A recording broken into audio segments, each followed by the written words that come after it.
Welcome to the Condor DM show off script. Oh my, I got a lot done today. I told everyone that I'd have the Neo TTRPG system done. I was hoping my goal is by the end of July. I have finally finished editing the Skullhorn edition, which is my aim to get that out before the end of July.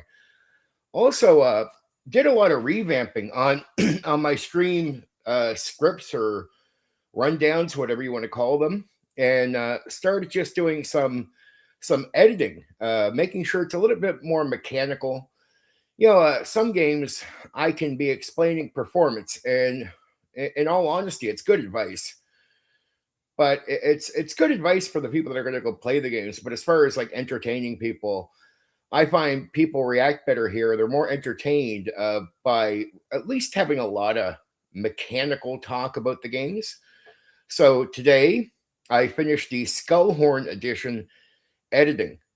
That's a lot of work done, which is I've been telling people I want to get it again. I want to get that out before the end of July or around the end of July, and I think I will have it done. Like for sure, I got the editing done today, which was just a major goal. Like I've been working on it like since the early morning, and then for this weekend I'm doing two games, and I check out the reaction you guys give me to the different streams. I'm always trying to evolve as a YouTuber, understand what works and what doesn't. I know the streams are a bit of an overview, a mix of advice to help with the games, and then I also have to be entertaining. And it's trying to, when I'm covering games, it's trying to get that all right so it works. And sometimes, it's trying to find the balance there. So I checked out some streams where I've gotten a better reaction overall, where it's advice, good for the people that are going to play the game, but it's also more chat, a better reaction. So I adjusted this week's streams. Like I went over the entire set of rundowns I have for each and just redid them. I mean, pretty much redid them. And I mixed a lot more mechanical talk into the conversation because I realized on my most successful streams with games, it's a mix of good advice, but mechanical talk because, I can preach about what you can do to run the game or even make a character. And if you're going to play the game, that is really good advice.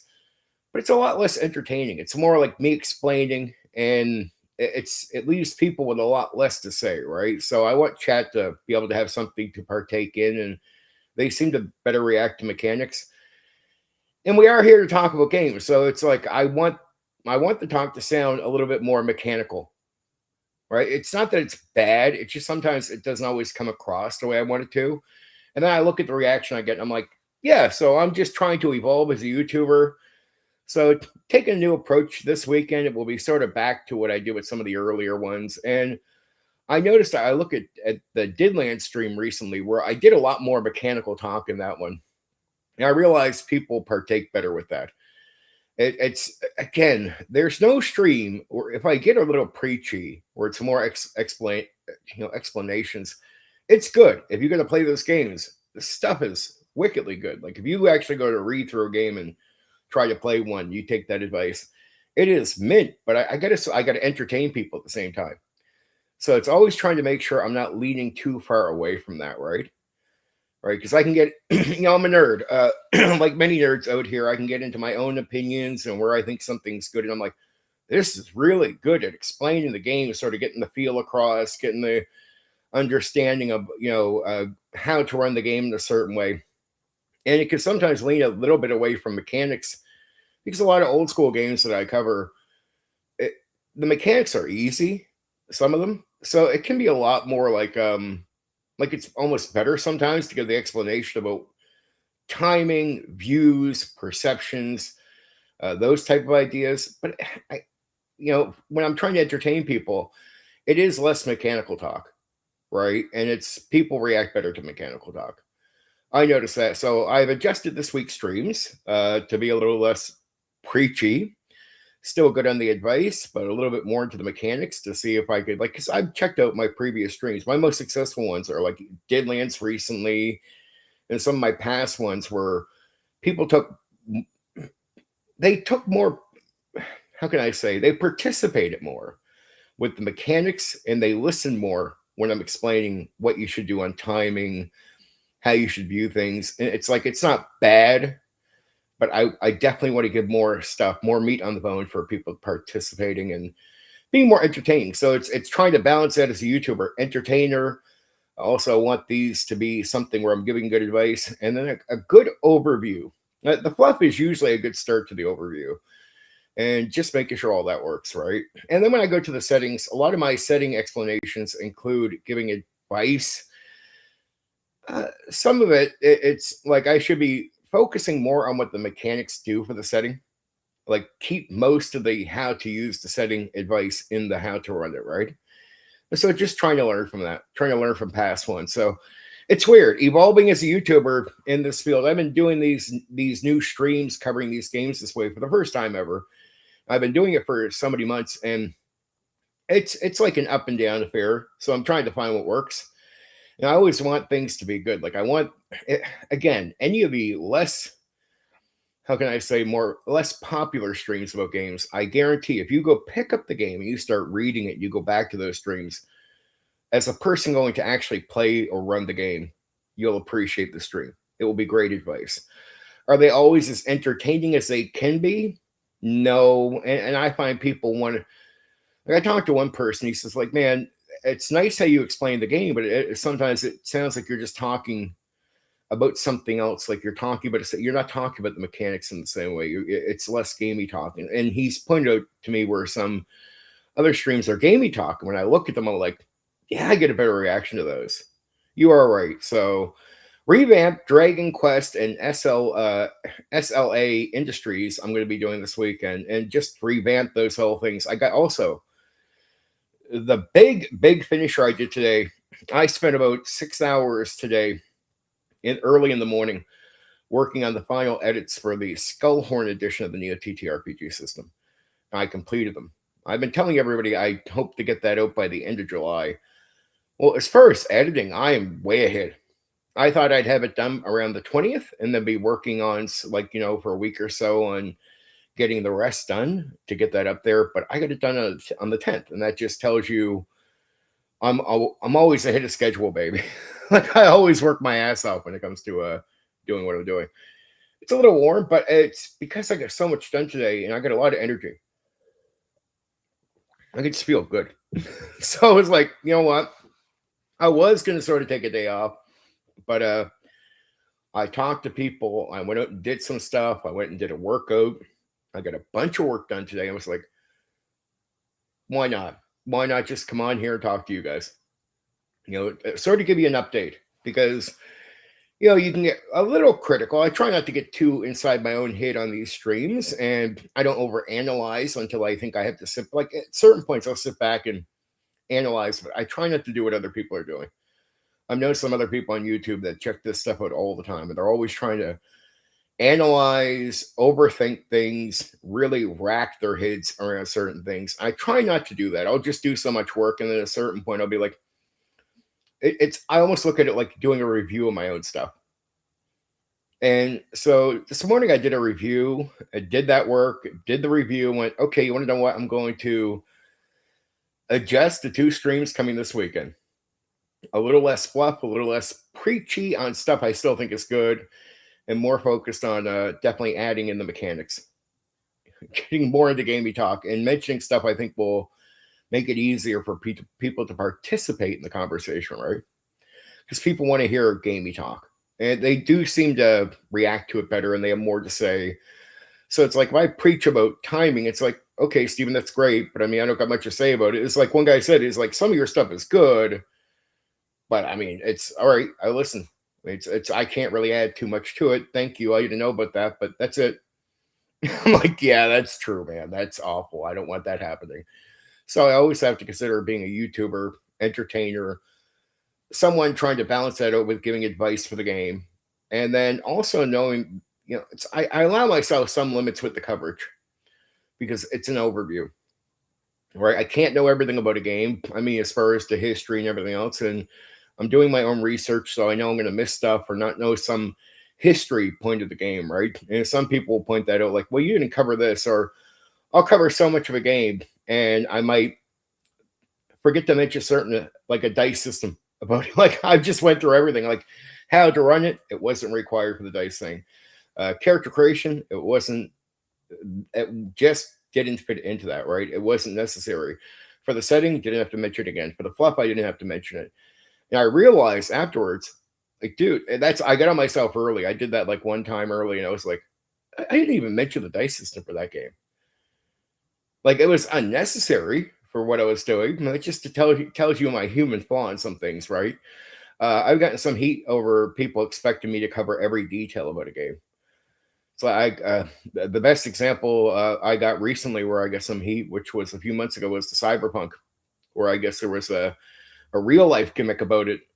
People getting visited by like the Secret Service or something. I don't know, and I didn't know that. I knew the game, I played the game, but I didn't know the history where people have been visited by anything. I go by what I know. I don't pretend to know stuff I don't know, and I don't always dig that far. Sometimes I'm just covering the game, right? So it's like, okay, it's like even certain things to do with D&D. I knew a little bit about the issues between Dave and Gary, but I definitely improved my knowledge on the lawsuit, I guess you would say, when I went to cover D&D. But I was like, part of me almost left it out.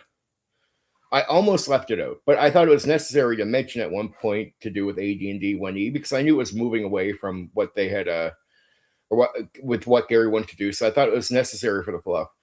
A part of me almost left that out on purpose, right? But I know what would have happened because I get held to a high standard by a lot of people. If I would have left that out, first thing people would have said is, "Oh, yeah, you screwed up covering AD&D. You didn't mention the lawsuit."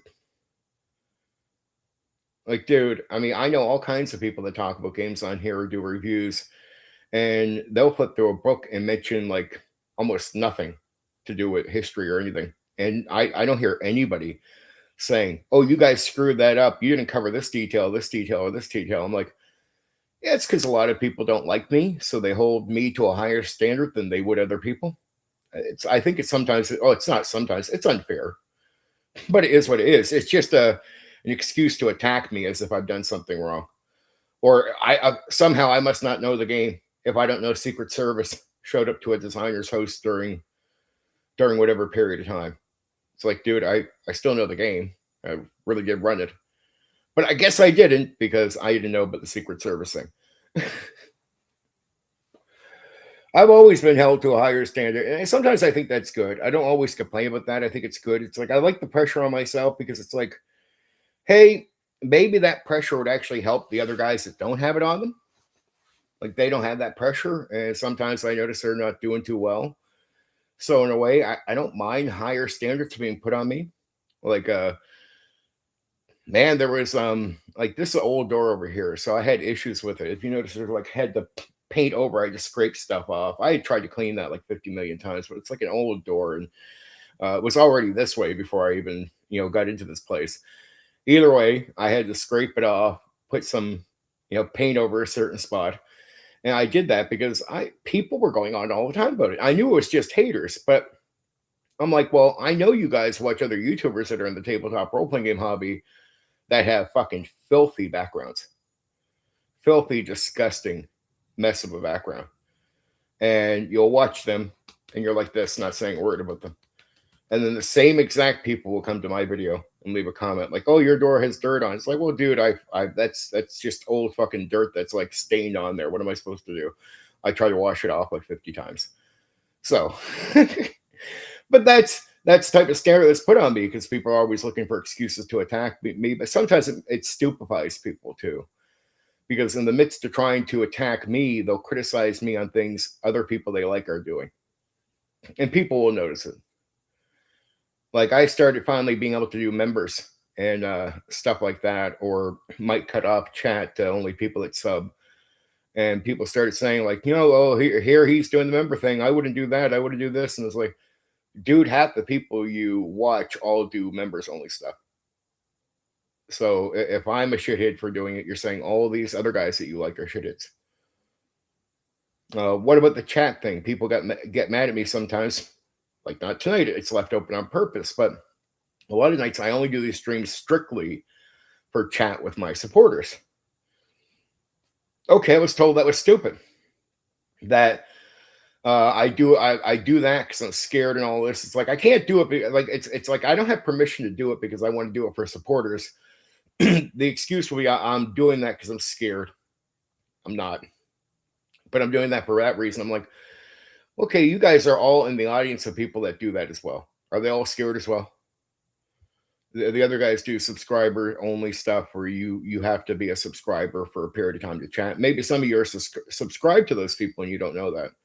But go ahead, unsubscribe to any of the people you like. I guarantee half of them start up a stream right now. You'll realize you can't chat. Like you can't talk to people. You have to be subscribed to them to do that. And they do members only content. And like I said, a lot of guys have filthy, fucking disgusting backgrounds, dirt in their background, shit like this. It's like, dude, like, what am I supposed to tell you? This place is old as sin, and I'm not saying it just wasn't that well treated. And I come in, I'll get rid of stuff like all the time. Like there's marks here, there's like marks up here, and I scrub them all the time. I get rid of stuff all the time. It's like boom, okay, they're back. Little scrapes, that's painted over. I mean, even that, I just scraped that over there on the white door just so people would stop bitching.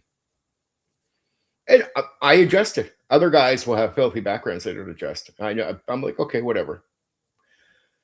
That's me answering to people. I do that sometimes. So when I hear people bitching, I know right away if you make a change and they're just not saying, well, it's cool. It's like, no, okay, you don't care. That was all bullshit.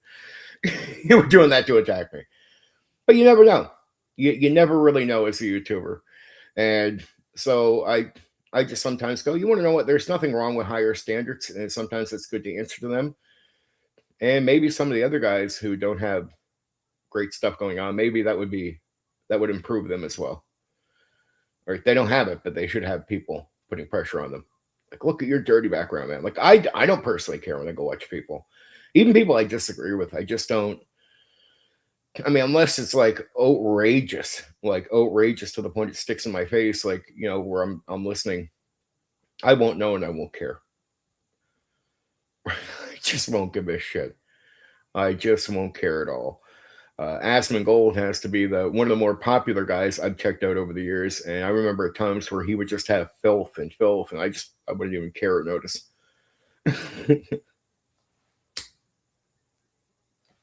But I'm happy to have gotten all the work I got now. So this weekend's going to be Dragon Quest and SLA Industries, and we're going to be talking a lot more mechanics and gaming stuff to do with the two games. And I hope the guy who wants to come see the Dragon Quest stream is going to be very pleased with that stream. I think he will be. Revamping it, definitely added some stuff to it, which is trying to cover stuff I might have missed. So I did some what I call my accuracy checks on the stuff just to make sure I get some certain details right. I'm very happy with that, which it was all right to begin with, but it was like when I do it, I usually find more information. So it was like finding more information, being able to add that. So that makes it more interesting. Getting the Skullhorn thing done, that's amazing, man. I got new rules. I got new stuff going into the game, like new stuff. I'm very happy. Some adjusting, just some adjusting overall, right? Not a complete like, you know, bulldozing of what the game is, but definitely I feel like it's enhancing everything and adding a few new tools to the game, which doesn't alter what the game was before, but it definitely adds to what the game was before. It adds new elements, which I think from what I've been, you know, as I keep covering these games and talking about them, I just keep reminding myself and filling my head with all this information. So as I'm doing all this, it's really helped me with updating my game design, listening to what people are telling me, right, about what they like. And some of the new changes really has to do with conversations I've had, things I've been talking about. And it's one thing to write something out. It's another thing to come here and get enthusiastic about it and talk about things and then just go back to the table and do some things. It's like, you know what? You're always evolving as a human being, especially in this hobby. Like you're always evolving as you talk about the stuff, right? I write it out. I talk about it to myself. I come talk about it to you guys. And I swear it's just like, I'm hitting new thoughts live in front of you without you realizing it. Like it's amazing. And I've had some amazing experiences that some of you guys might not know from coming here, and it gets me hyped, not just to want to play the games, but just to think about the concepts I could adapt to what I'm already doing with my own stuff, right? So I'm hoping to do, like, it's a major improvement to the Skullhorn thing, and these improvements I'll be working next on the invasion. So I start the editing for that tomorrow, the Invasion Modern game. And I already got some work done on the next game I'm doing. But as you guys know, I'm doing a space game. But I've also did a lot of brainstorming on the game after that, which will be no magic at all, no fantasy. Which a lot of people have been asking for games that have no fantasy at all, no magic, no fantasy. It doesn't mean it's going to be in the perfect real world. It would be like in a make believe place, right? But it's not going to be magic, fantasy. It's going to be real, right? Real, like fictional as far as location or timeline, but real. So it's just going to be no magic. So I'm happy to start on that, which is quite exciting. Parts of it will be a lot easier for me, to be honest. But at the same time, it's just designing the setting and the concept and the way I want people to approach that and the feel. That's really important. The space game is going to be wildly unique compared to the other games I have, but they are all connected on purpose. So there is a connection from Skullhorn to the modern day invasion game. There is a connection. There is a connection between the two places. But also the space game is going to be connected to the locations as well. Right. So there is a connection. There is a connection between the different settings. The non-fantasy one, I'm actually purposely probably not going to connect it exactly. And put it this way, the non-fantasy one, the end result might be like it's going to lead into fantasy, but it's not going to be part of the game. So there is going to be sort of a historical connection to the other games, to the other places. But it won't be exactly what you think. It won't be like a magical connection, right? It'd be like there's on the edge of finding something that is supernatural. But before we get to that stage, stop, no magic. So that would be fun. That would be a lot of fun. And I got so many things like worked on, like so many interesting things for that game. Leaning into steampunk stuff like that, stuff where it's like just taking real world science and playing with that. It's like, okay, can't do magic, but what can we do that is like in the vein of science? Like sort of science is going to be my magic, right? In that non-magical setting. So in that way, it's a way for me to bring some things in that are cool that will work for game reasons. But there you go. So Skullhorn done on the completed all the editing for it on the 10th instead of the 20th because I work like a machine. And we're going to go back to focusing a lot more on game mechanic talk mixed in with the game talk that I've been doing lately. Just really good changes, healthy changes, which I'm excited to do. Chat is open tonight, so anybody who wants to say hi can say hi. You don't have to exactly be subbed, right? It's all good. Starting a little early because I know there's another person doing a panel stream tonight, and I'm sure some people will be over there watching. And good. I know the guy had no power last week, so good on him for getting the thing back up. I hope everything works out for them tonight. I know they'll be excited about that. It's like on every Friday. Probably a good conversation. I don't know what honestly, I don't even know what the topic is, to be real with you. And probably don't have time to check it out, to be honest. Being real, just because I'm going to do this and I got a whole bunch of stuff I got to do after this. So talk to you guys for several hours and then that will be it. I'll be busy. Very busy. I'll be a busy boy.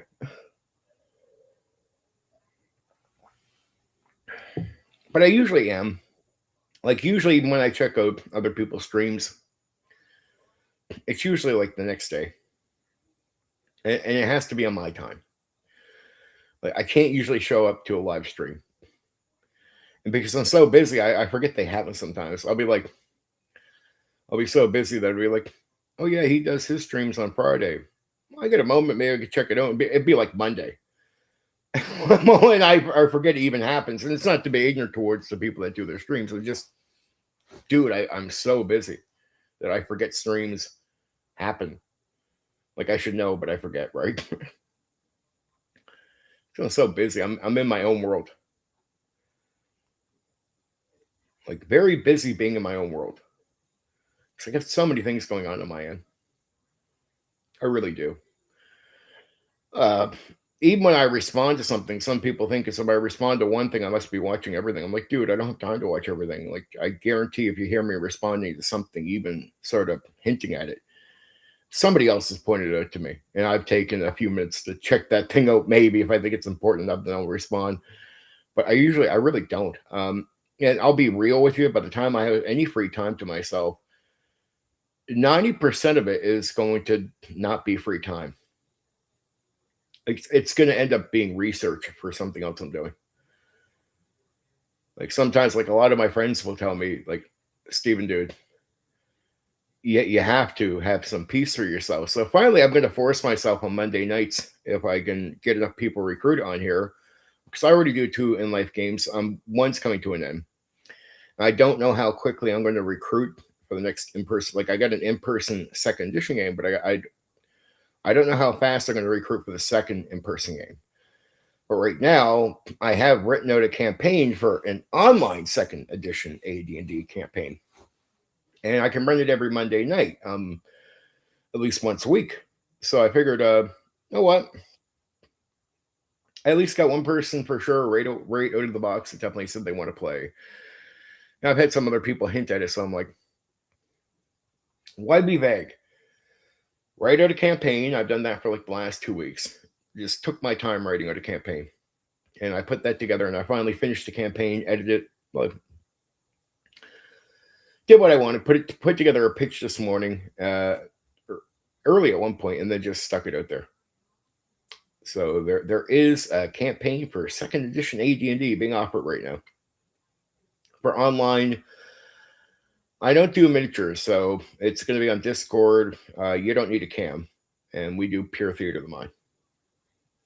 And yes, the setting will be the Skullhorn I have for second edition, which is not exactly the Skullhorn I use for the Neo TTRPG system. Like there is a game called Skullhorn, and that has a unique version of the setting that is different on purpose for the game. But I do have a sort of version of Skullhorn that I originally made and developed through sandboxing for second edition AD&D. I revamped that for my Neo TTRPG system. Made major changes just to really separate the two, that they're not the same, right? Not like a multiverse. They're not connected. They're just different. Like one is made for just a completely different game with a different approach, right? The other is made for my system. And I put some videos up that I know are going to be controversial and peeve some people off. Look, I know my take on story bothers a lot of people. I get it. The story stuff. That's it. I just totally get it. I think we can have peace, and I always hope that people take the nuance into what I'm saying. Like I agree more sometimes with people than they think. Like I might not like the language being used, right? Like I don't like using the word, but it's like, dude, I think we agree more than we disagree if you listen to my words. Like I hate people that don't take in what you're saying. It's not I hate people. It's just I get mad at people because it's like, dude, if we had a direct talk, in all likelihood, we probably agree 80 to 90% of the way in, right? But there's like a 10% area we might not agree. And then also it's not that I don't care about something like that, but the focus on it seems to be sometimes unnecessary to me. And when you know it's the language is being used for terrible things, that's why I say I sometimes think that dialogue is poisoned. And trying to hold on to it when I think it's unnecessary and it doesn't do anything good. It's like it's like somebody wants to keep mentioning story, but I'm like, is it doing anything good? the story emerges, but by talking about it this way, if your words, if your own statements are being used to support something you don't support, well, shouldn't that make you reconsider if you want to keep drilling on a certain point or using a certain word? Not to censor yourself, but just to know that there's a lot of people out there where a vast majority of people are going to use your language and your words and almost use you. They'll use you, not just your words. They'll use you as defense of things that you actually are not defending. And you'll keep saying that you don't mean it, but they won't care. They'll keep using your words anyway. Your words will be used to defend something you don't defend. And you can say otherwise, but if you say otherwise, but then you just keep using the word, well, it keeps getting used for these things. So sometimes I look at story as far as in the games and I go, I sometimes think it's just poison. I think it poisons the dialogue. It's like we're collaborating on telling a story.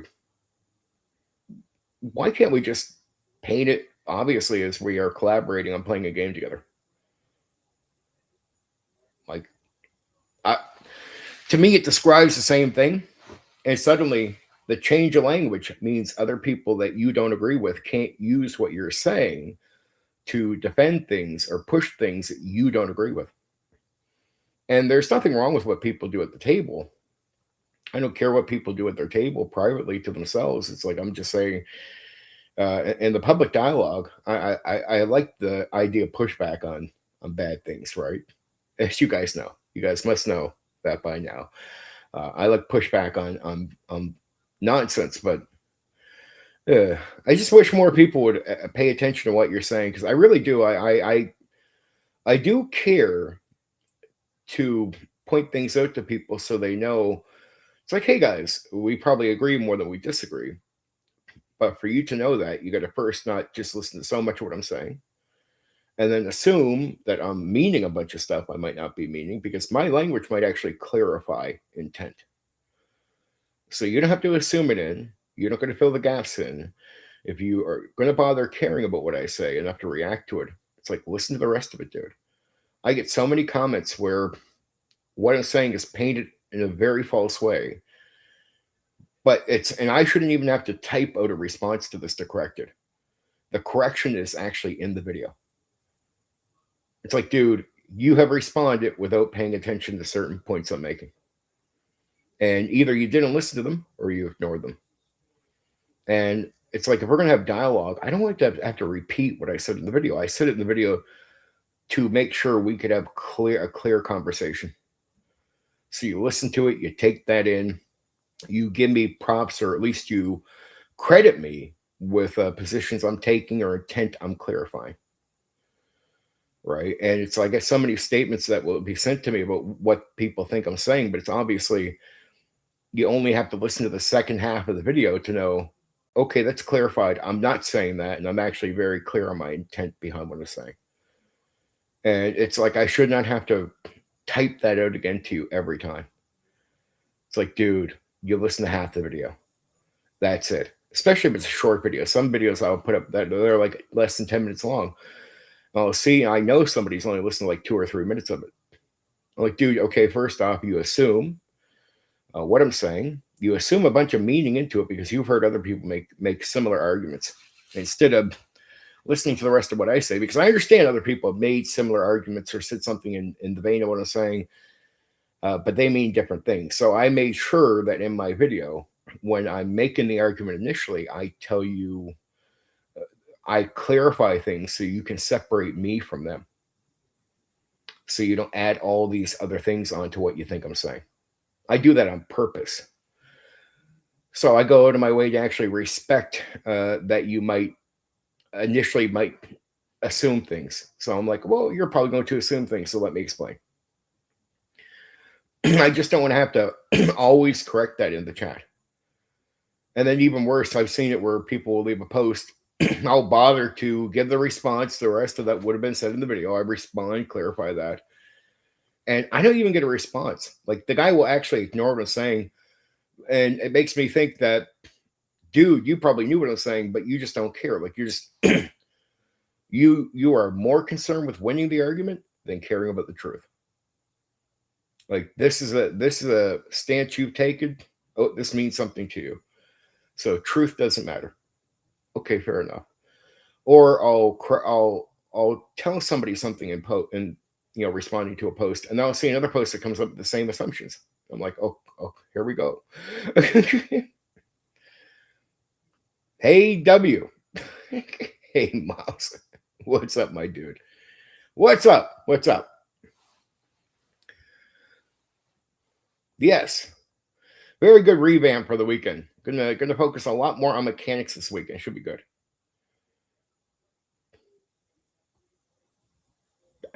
That's what it's titled, dude.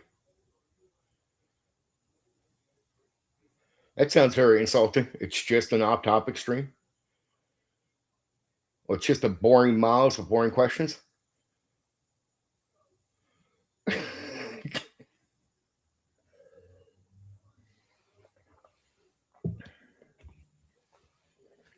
Just off topic with just your boring questions. Here we go. Two can play, dude. Hey, Fox, what's up, my friend?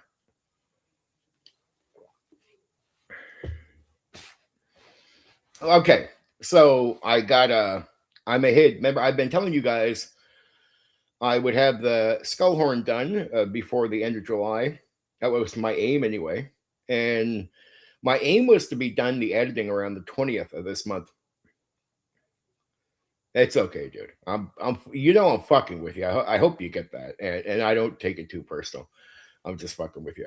Uh, but either way, I've been telling you. So Miles, you definitely heard me say this. I've been trying to get the Skullhorn set up to finish editing and get the updated product up by the end of July. So I was hoping to have the edit done by the 20th and then be working on it for like a week or so to get that up. I worked for a little over 6 hours today and finished the editing. Like completed it.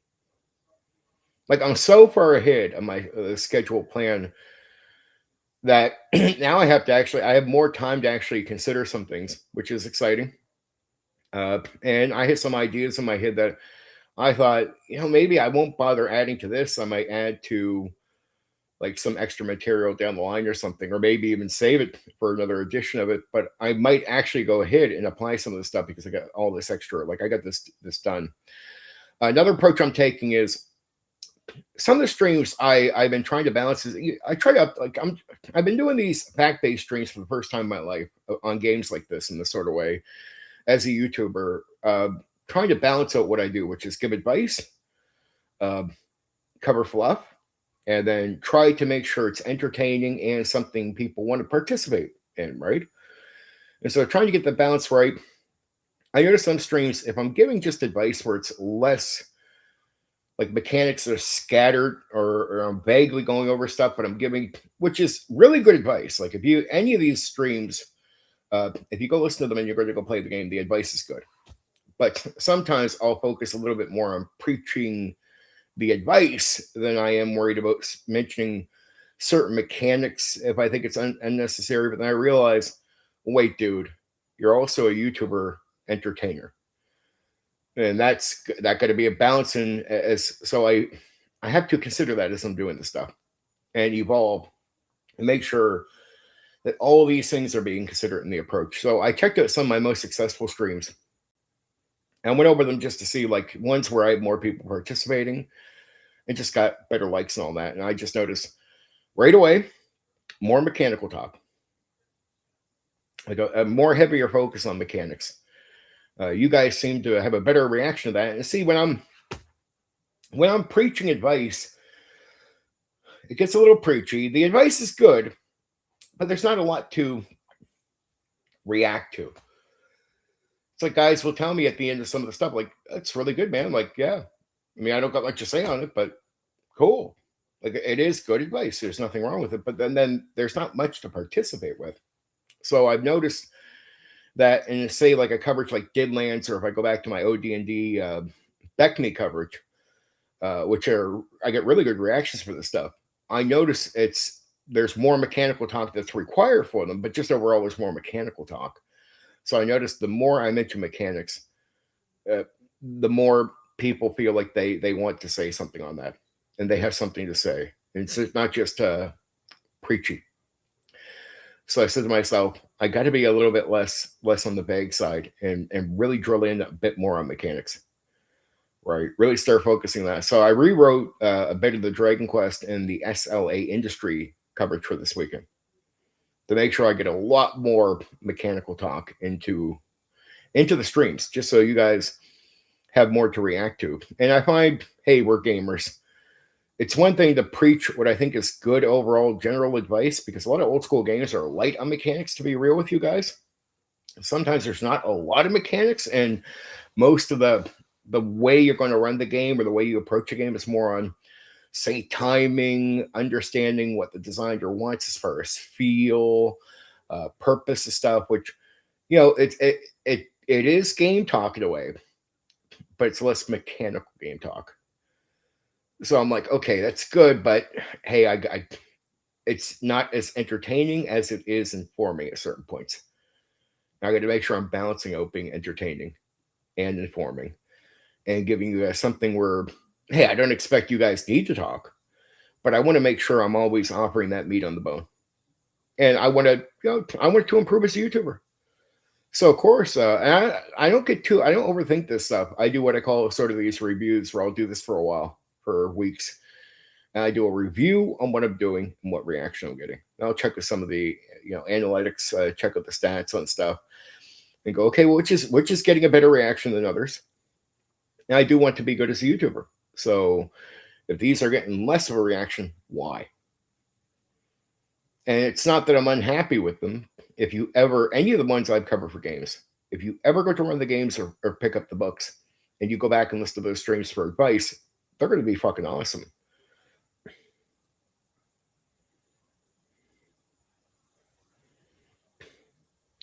I was really hoping, I'm really glad on that, Miles, and it's meant to be simplified, so I want you to be able to understand it. Like it's purposely like that, but I think it's cool because I like the idea of, instead of it being like 20 where there's a limited on, I want that critical success and failure can be there, but not that often.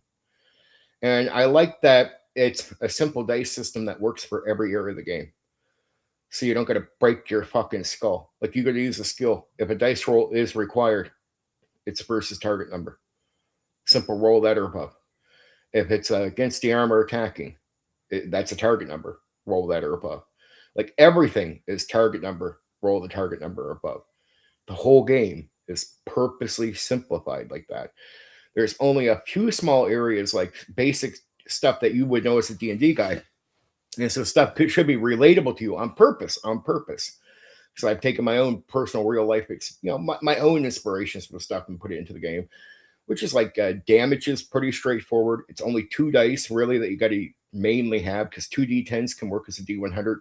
So you only need D10s and D6s to play the entire game. And the D10s and D6s separate from the D100 cover duration, damage, stuff like that, right? It's really straightforward. There's the odd spell or like spell that will work where instead of rolling a D100, you might roll like a D10 and say 1 to 5 is this, like 6 to 10 is this, right? The odd one, but it's still just using the 2 main dice. And that's on purpose. You don't need a shitload of dice to play the game. Simple D6s and D10s, 2 of the easiest dice to get out there for anybody. So even if you don't got the odd D12s or the D8s, D10s and D6s, I purposely made it this way because they are the easiest to access. There's tons of D10s because just for a variety of reasons. And I had to learn that too when I was putting this all together. Like D10s, there's like more D10s mass marketed than just about any odd dice outside of D6. And I was like, that's cool. So I don't bother. It's like, I just looked at the game. Do I need all these other dice, or would I be doing that for no reason? Because I agree with the criticism out there. Are you just making something for the sake of making something? Like, does it really help with the game? Does it do something, or are you just doing it to do it? I put that principle on myself. I don't want to just add something unnecessary just to do it. Like, it's just like worry about quality and the way it functions. And if I don't need the D8 for something, I don't use the D8. If I feel the game doesn't need a D4, I don't use a D4. So that's why I said, in reality, what do I need? I need this, and it's straightforward. And it's definitely my inspiration from being an old school gamer too, simplifying the dice system. The initiative rank system I find to be really well worked out, because you can really the players will always beat their opponents, like if they have better ranks, and if they do tie ranks, it's easy just to look at the agility scores, see who's got a higher one. You go first, and you stick to, once you're in that rank system of initiative, you know that for the rest of the fight. You're not going to rehash. And only adjustments to damage or adjustments like that might lower your rank during the fight would change the following round. Like, okay, next round, because of your speed, your situation, you're not able to go first next round. Well, fair enough. Then you make an adjustment. But once you know the lineup, you stick to it. And it's simplified on purpose. Combat is very simplified too. So you can do multiple actions, but there's not so many actions that are ridiculous. This balanced out against the monsters too. They don't get a bunch of actions either, but the actions are cool. There's lots of actions with the class focuses and stuff like that. Lots of magic you can use. You can do all kinds of things in the game. But say movement, I want to speed up combat. So it's move, action. And so I don't care, like if you move 30 yards, but you can move 60, but you move 30 and do action. That's it. That's what you're doing for this turn. Can be like, can I move the other 30? No. But that's the same for the monster. If it moves up and it only needed to move 20 yards and attack it doesn't get to do all these other things as well. And that's where I said to myself, I lean into realism in a lot of parts of the game. But I preached over the years that we should never be ashamed that what we do is a game as well. It doesn't mean I want to kill the feel or kill the fun of the game. I don't want it just to be an MMO, but there's a balance between realism and then accepting some gamey elements for the sake of the experience overall being better. And some of the things I did for fighting is to speed it up while still keeping it very creative, giving you more hit points, which I preached for years is something old school could have done. I give more hit points so the fights can be a little bit more thrilling and last longer. But there's not 3 saves you got to make if you get down to like 0. Like if you hit 0, it's like, dude, okay, you can roll a roll to try to resist death. But if you fail, you die. And you can be resurrected, but there's a limitation. You can be resurrected twice. And if you try a third time, the gods will not allow it. You'll be cut off. So potential, and there are so many rules to being resurrected too. Like you have to have an intact body. So if you say you fail to resist when you're going to die, you die, right? If you fail again, you get a second roll, but it's not for living. It's just to see if you can be resurrected. And now, if your body has been thrown into lava and it disintegrates, there's no second roll. Your body's completely gone. You cannot be put back together. But if you're Humpty Dumpty, and no matter what damage your body has taken, you can be resurrected. Well, first off, before resurrection can happen, somebody has to put your body back together so you can even be raised back to life. And then you go through the raising process. But you got to pass that second roll just to get that. And then you got to have an intact body, and there's a limited amount of time that you can be resurrected. You can't just be in the shape for weeks. There's a limited amount of time. Even when it comes to using magic in the game, there's a limit to the amount of times you can cast spells per day. It's not really a limitation. It's just like, here's what happens. There's some backfiring effects, but here's what else. The more you cast, you can draw on these monsters that will be attracted to magic. And so if you cast too many spells, they're coming for you. And it can even get to the point where you can kill yourself with casting too many spells. So there's limitations on spell casting on purpose. Magic, it's not extreme old school. Like it's not like blow up in the new school. You can't cast something 50 times. But like it's like you're not just limited to casting one time for certain things. But if you cast like 3 times, you start playing a gambling game. So if you cast like 3 times in a day, uh-oh, like now you're on the edge where if you continue forward, now you're gambling. So after you hit a certain point, you gamble for every other spell you get to cast.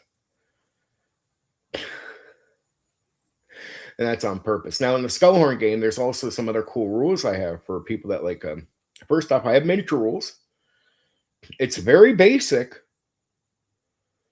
It is set up to be very basic on the miniature rules, but it's almost like my rules work for theater and miniature. But it is saying I do respect people that want to use miniatures. It's just not a complicated set of rules at all. So there is some miniature rules, but there's also warfare. So there's a way of warfare simulation. There's siege war that you can do, and naval warfare as well. So, and the siege warfare and naval warfare are not simulation.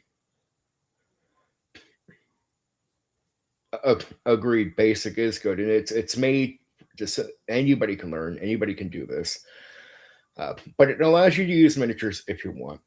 And it is about keeping the speed of combat. But it's the extension of health that I think is my major win. So if you don't want just fighting to be over, like it doesn't mean some very extreme attacks can't potentially kill you in one shot.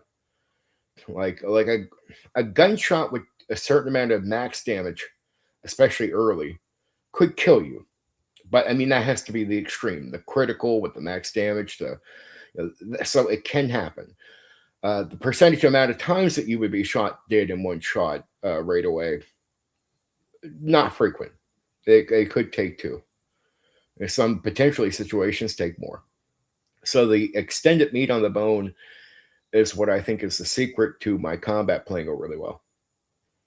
Like it gives you a little bit longer lasting. It allows you to lean into combat instead of hiding from combat all the time, especially early on. But it doesn't give you the overkill that 5e does. When you get to the death part, you can die. It's deadly. But what it does is it allows it to be more thrilling and last a little bit longer. And it doesn't take, like, instead of, say, a 20-minute fight in AD&D second edition, this might extend that fight 15 to 20 minutes. Where I'm not picking up 5e, but I'm just being a realist here. And you know the combat, and so do I. That 20 minutes can turn into an hour and a half to 2 hours in 5e. I didn't want my combat to be that. But I understood the combat with more meat on the bone would definitely be more time. So you're probably adding 15 to 20 minutes onto that, which I think is not bad and gets you the combat you want. So instead of it being very tight old school combat that might not be appealing to a lot of people, like the extreme stuff, mine is a bit more, could add 15 to 20 minutes on, but it gives you a more thrilling fight situation, more meat on the bone to fight. So more survivability in that way, more of a chance to get away, right? Escape, not be shot down, instantly dead right away. And don't get it wrong, some of the monsters definitely have some low hit points where you could kill some of them in like one shot, but a fair amount of them have good health. And it's not meant to be a game where you're constantly fighting like 5e, but I don't want it to be a game where there's almost no combat at all. So it's, how can I say? It's one where you don't have to be super strict with combat as a game master. You can put a fair amount in, but it doesn't have to be frequent D&D combat. You know what I mean? It's like you don't have to do one fight every 4 sessions like some old school games. You could do, maybe you could even get away with, potentially, if you really push it, is at least at the very least a combat almost every session if you really want to, right? You could do that, and the game is made for that potential. It doesn't have unrealistic healing either. See, where I might push on the little bit of gameplay where I make you go 40 yards and not let you extend movement because you're doing action, I won't let you do a long rest. But it doesn't mean there's not healing in the game, and a fair amount of it if you want to lean into it, right? But it's like magic healing. It's like a herbal healing, and more of it. So I understand the point of the long and short rest, right? But I personally found that to be too unrealistic gaming. Like that's too MMO for me. Like you sleep that night and suddenly your wounds are all good.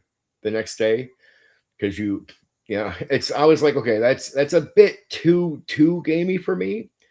So how do I balance that out? Well, I don't want strict healing like say old school where healing it takes forever. I don't want tedious healing, but I don't want supremely unrealistic healing either. So how do I find a balance? You got to be careful with your healing, but if you go in wise with it, you can extend it out and keep extending it right to the point where you can pretty much, if you play the cards right and you're not, and you're very careful with how you use it as a resource, even when you're doing stuff, you can do a lot of healing and keep moving forward. Like it's not long and short rest in the same way, but it's definitely not standstill like old school.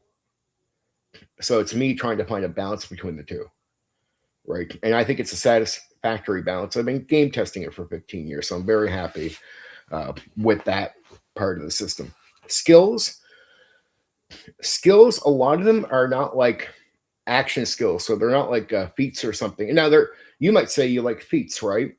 Okay, I used to criticize the YC feats and say I wish they were just built into the classes, right? So I don't know, like I don't exactly copy feats, but what you would call feats, I know you would call these feats. Some of them are just unique abilities, are built into the classes. So instead of you choosing them, the class you choose will have a number of these abilities, and you don't get them all right away.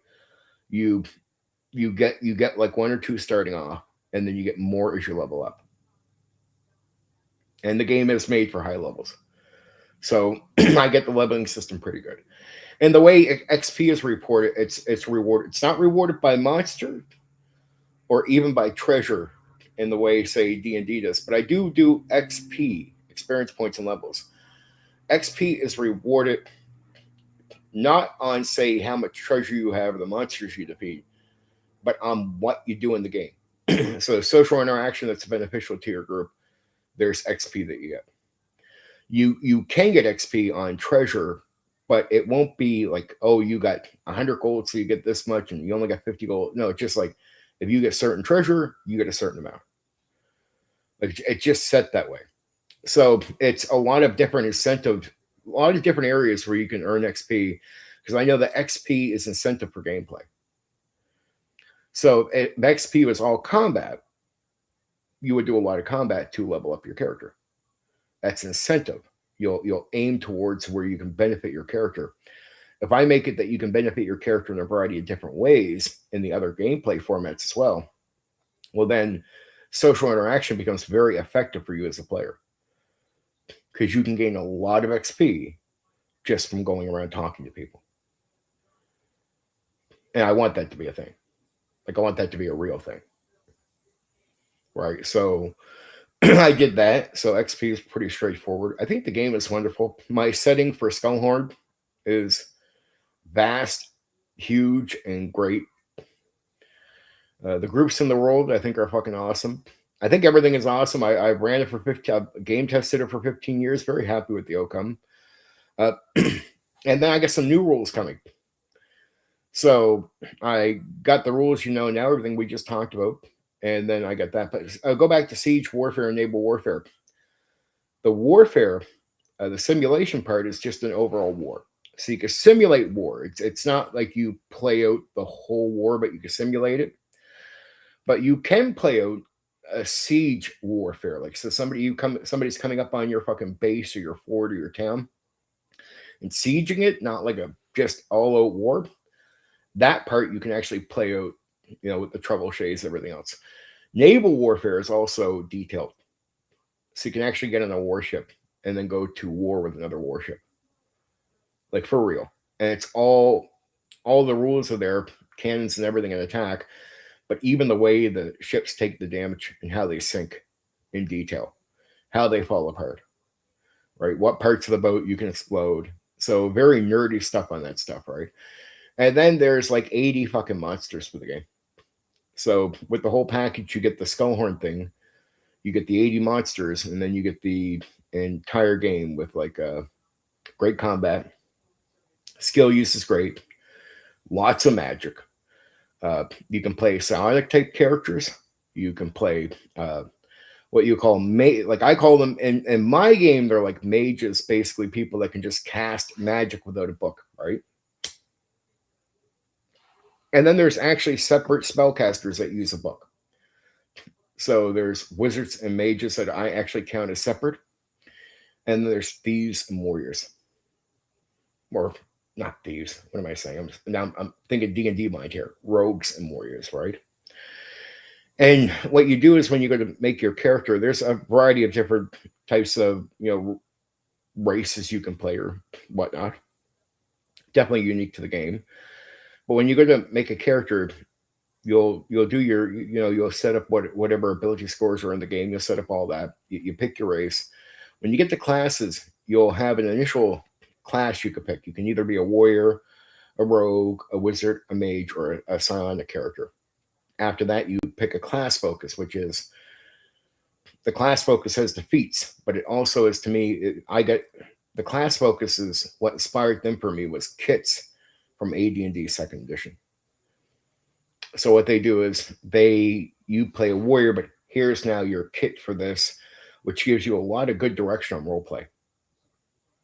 Like you'll automatically know who you are, what kind of character you are. So it gives you a lot of easy direction for you to understand. Okay, my guy is this. I'll go, like, you'll know your potential options from there. It makes it easy. It's not like a bad limitation. It's more like a helpful direction. It's like, I have a warrior. What do? I don't know.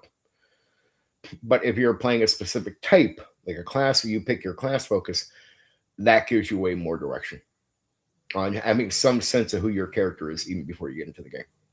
And then there's even social interaction rules. So I have all the social interaction rules written out. And then magic items. Holy shit, because it's a medieval fantasy version. We're talking about Skullhorn version. There's a shitload of magical items. Just a massive amount of magical items. Right? And there's guns. And it really is just, if you want to play in a part of the world that has more guns than not, you can do that. If you want to play in a part of the world where there's going to be a limited amount of guns, or your game master doesn't want to have a lot of guns there, he can do that. So it becomes more freedom of choice for the GM, because I made Skullhorn as a gamer's place, meaning it's made for the game master to be able to say, the game master looks at it and he says, do I have to adjust this to run one of these 1,000 possibilities? I go, no, dude. The world is so huge, so vast, and so much unknown about it on purpose, that whatever you want to do, you can do here. You want a place with less magic? You do less magic. You can have a place with less magic. If you want a place with more magic, you can have a place with more magic. If you want to have a place where only these monsters are showing up, I got the everywhere monsters. I got the monsters set to locations. I got a crap load of everything. And I have the type of monsters that are, like, say, everywhere monsters that you can use to make sure they're always good for challenging. And then my monsters also are made to be upgraded. So you don't have to have what I would call, say, like a level 1 monster type of situation. Like they could take on a variety, but you can improve them, and there's improved versions of them. And yes, I even give all the details for making up your own. So I give you the stat blocks, as you would say, right? I give you stat blocks. I give you all the information you need to make your own monsters. So if you ever had your own ideas and you want to say, man, it'd be nice to add a monster here, well, you can definitely go look at one of the monsters already made to see what might fit. But there's also stat blocks that you can go check out and take one of those and go, yeah, he'll be this. It's based on sizes and levels, right?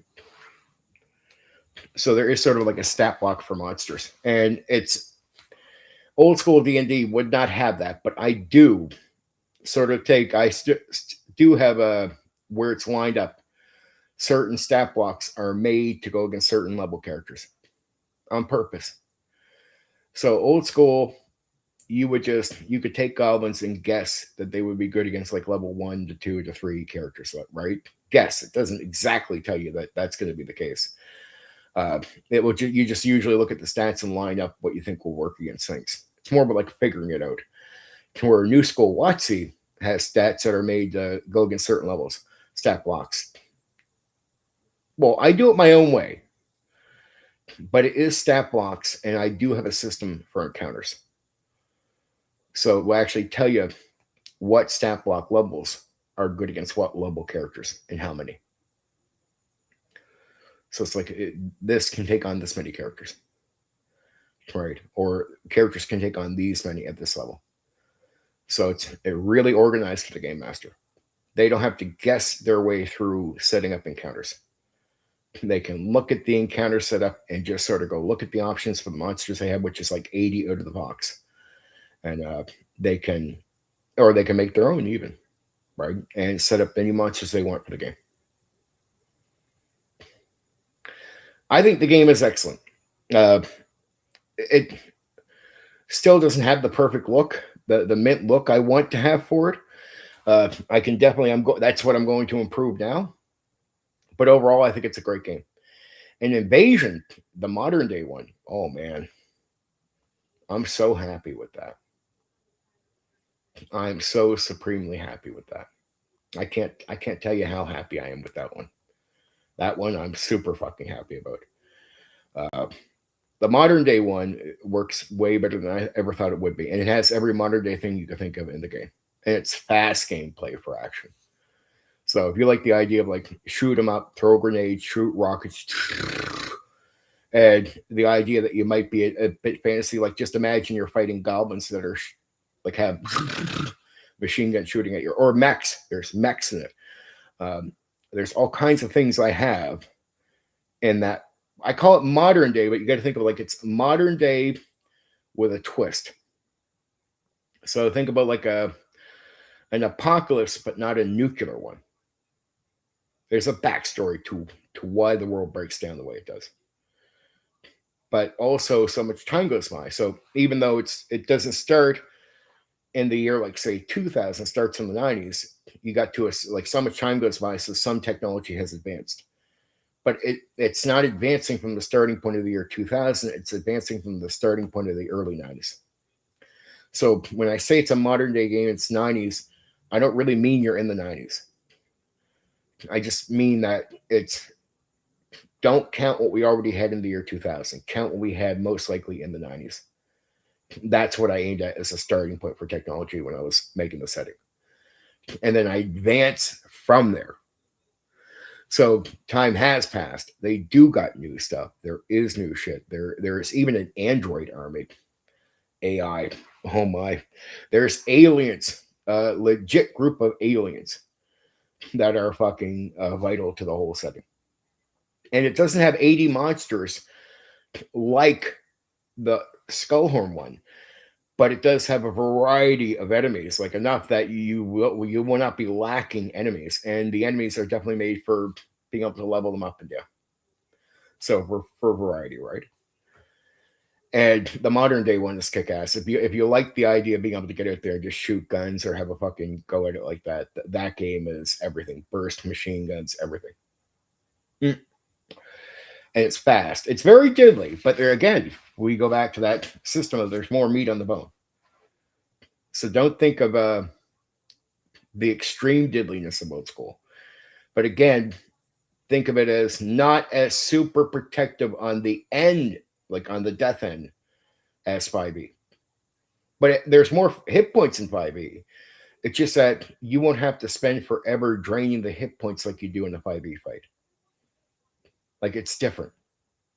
It's not made for the same kind of fighting, but the fighting is exciting. And again, a 20-minute combat in old school is 40 minutes in this, but at least it's not 2 hours. Now, it doesn't mean some fights, because in all games, even old school can have an hour-long fight, depending on the fight, right? So I'm just saying, in comparison, if you get a version of a 20-minute fight in one of these games, it's 40 minutes, not 20 minutes. It's not 2 hours.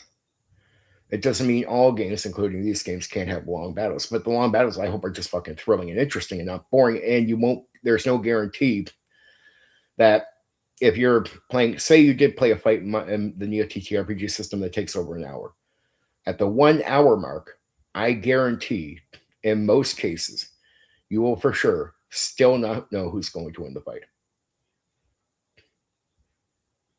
So you won't be like, man, we got to kill another 20 minutes and take the hit points off these guys. You won't think that at all. Even at that stage, even when you get a hit, they will still be capable of being dangerous to you. So without the security of like, oh, we're fine, we just got to take their hit points down, that is not the experience you'll have. It doesn't mean that you won't be a hit at that stage in some cases, right? And you think but you won't be thinking, I got to take the hit points down. You got to think, you'll be thinking, let's play safe and not get killed. We've got these guys. And that's the mindset I want you to have. Not like you feel like, oh, I just got to drain these guys. I don't want you to think of that. I want you to think like you're still on the edge, but you are ahead. And if you play smart, you got it. But at any stage, this can still be dangerous to you. All right. So that's the type of mindset I want to purposely create, like to have that happen rather than people feeling like they're lingering in a long fight where they shouldn't be in the fight that long. Now, there's some epic battles and some outrageous enemies. So at higher levels, all the gloves come off, dude. I don't promise anything at a certain level. At a certain level, the combat and situations become fucking outrageously epic and potentially very epic.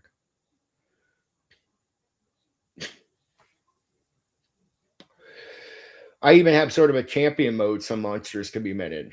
If you meet, it's not even magical. In some cases it is, but some cases you can just sort of apply it like that guy could be a champion. That monster can be a champion version and their stats will be fucking supreme.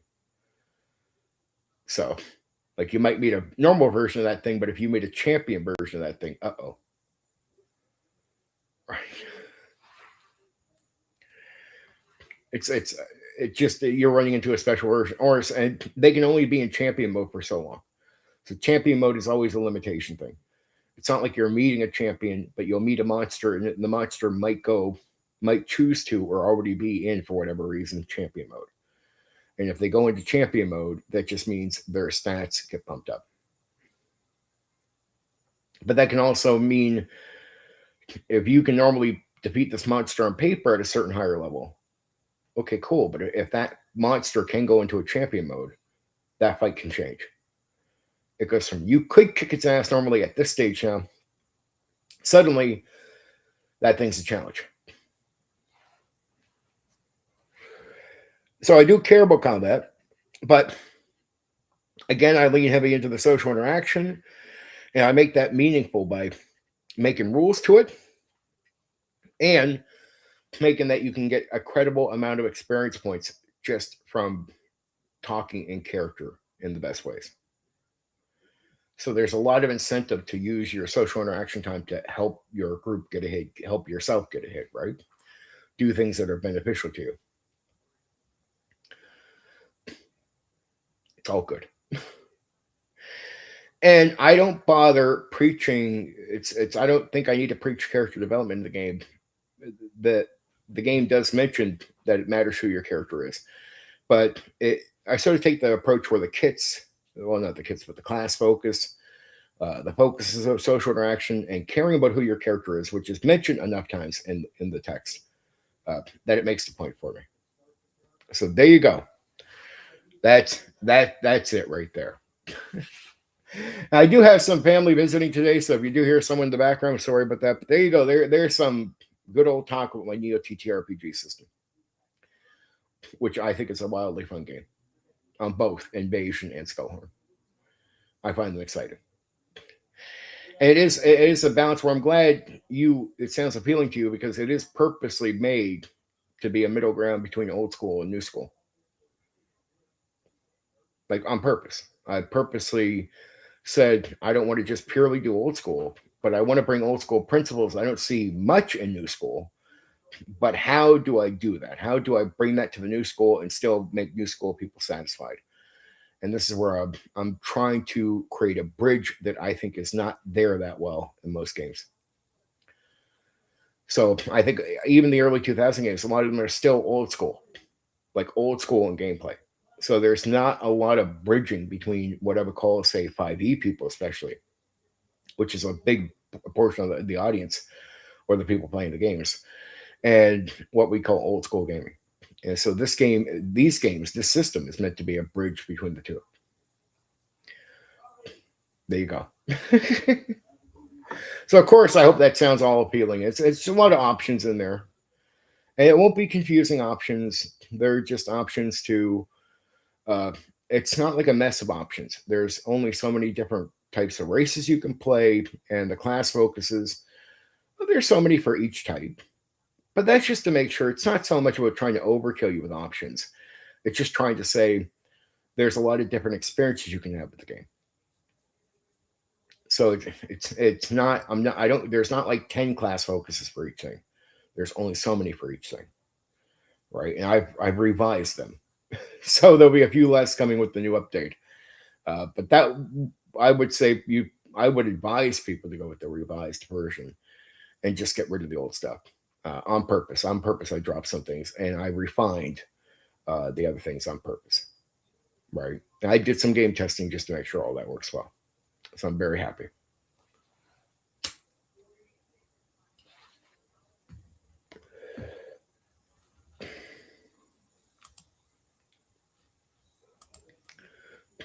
We just check an update here.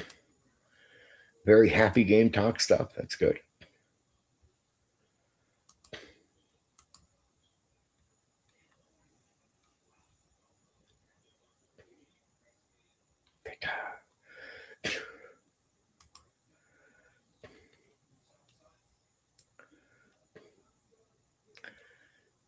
Being nosy.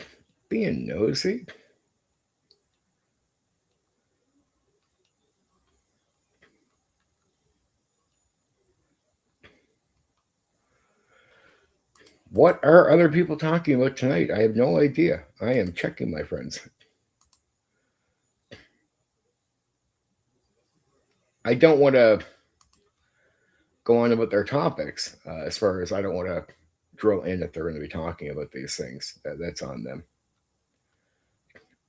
I hope they have a good night. I hope they talk about it. I think I know a few people that are going to be on their streams later. Some streaming people tonight. A lot of people get really mad at D&D. I sometimes don't get it, and they're always downplaying what it is, and I'm like, or if you say what you think about something, imagine somebody being so childish that they take everything you say as an attack instead of like, here, man, here's a criticism, here's a thought out there. I'm putting it out there for you to think about. They'll say, well, I don't care what other people think, but I'm like, yeah, but you don't care like a 9-year-old little boy wouldn't care because he misunderstands. I don't give a fuck. I'm like, that's a childish reaction, dude. I don't care how much bass you put in your voice when you say it. If you're going to talk to a child, I don't care how much bass you put in your voice. You are not a man. You're not reacting like a man. You're acting like a little fucking boy. Let me guess. You don't give a fuck about that either, that you react like a child. I totally get it, guys. I totally get it. I don't give a fuck what people have to say. Like, dude, you have enough disagreements you put out there, and you're responding to people, what they say in the hobby, and you do say stuff out loud to get people to consider, especially people that are on the opposing side of you. You don't say that because you don't want people to think about this stuff. So you're saying it with the intent that people consider it. You're even saying it with the intent that people that say the stuff that you don't agree with are taking in the heat you're putting out there. Right? And we're all adults. Why can't we do that? Right? They should be considered, no matter how you put it. So if I do the same thing to you, you can't sit there and be a little bitch stuck in a bubble. You can't walk around as an insecure little bitch, even if you put bass in your voice, like you're talking with force behind it. But really, it's an insecure force. It's like barking from a dog who's scared. It's like that barking, or it sounds really bad, but it's because he's scared. That's the I don't give a fuck what people say. That's the barking from a dog who is insecure and fucking scared. Like, just stop that, dude. You're a grown man. If something's said, you should be able to consider it. If you say it the same way to other people and you want them to do the same, that's all you're doing. We're having a discussion. Sometimes we can be a little harsh. Uh, some of the stuff, I just don't get the nerdy approach of all the negativity and hate, or the simplistic things people say about games. Well, D&D is just a game you start with. It's a baby's game. No, no, it's not. That's not how that is. And I'd have to call that out right away. If you can't get much out of D&D, it's not D&D that's the issue. It's not D&D, dude. It's you. You can do 50 million things with D&D. So the second you simplify D&D down to this one thing, okay, then fair enough. I know it's not D&D that's the issue. It is yourself. But you're not humble enough to say it's your limitations that stop you from getting more to D&D. You'll accuse D&D of being a game that is lacking. Or you'll accuse Fate of lacking when Fate can be great, but the real issue is the person running it. Are they lacking? Because if the person running it lacks, then a game like Fate could be no good. If a person that is running D&D lacks talent, skill, and creativity, then D&D could be crap. If you have no talent and you depend completely on the mechanics in the book and the rules, and it's not about what you bring to it. And old school is 50% of the most old school games are not just the mechanics and what they tell you they want. It's really you. And most of the time when a game fails, in a lot of cases, it is not the game, it is the person running it. I could look at a lot of games where I know people say it sucks, and I'm like, no, I guarantee it's you. And that means the reality is it's not the game that sucks, it's you that sucks. All right. Just saying. That's in most cases. Most guys I know that say D&D sucks right away as a game master, I'm like, no, it's not that. And if you're like I know some guys that they're like fourth edition or like 5e, Miles, or people that like 4e. They'll say it's 4e is their favorite thing out of the all editions. Well, 4e is the most book runs the game for you game where you have to have no talent as a DM there ever was. Like 4e is the ultimate it's an extreme version of the raw tournament style from AD&D 1e. Like, you can run 4e with zero talent. Now, it actually, if you have talent, you can't use much of it with 4e. That's how much 4e the book runs the game. And if you depend on the book to run the game, or if you have arguments like this out there, there'll be guys like, well, if the player buys the book, he wants to play that game. That's not the way we bring players into the hobby. That is not. That's simplifying it down to raw with no creativity. That is not how the hobby depends on creativity.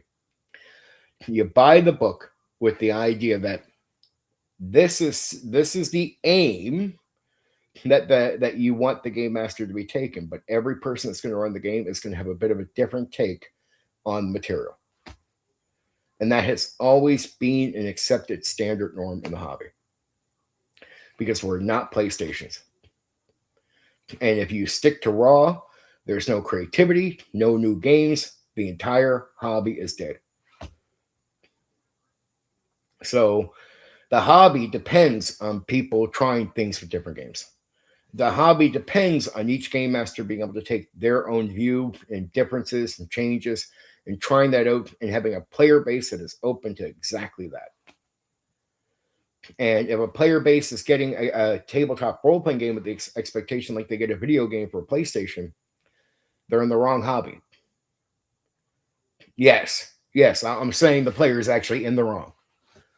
The hobby is made that you're going to a human being, not a PlayStation.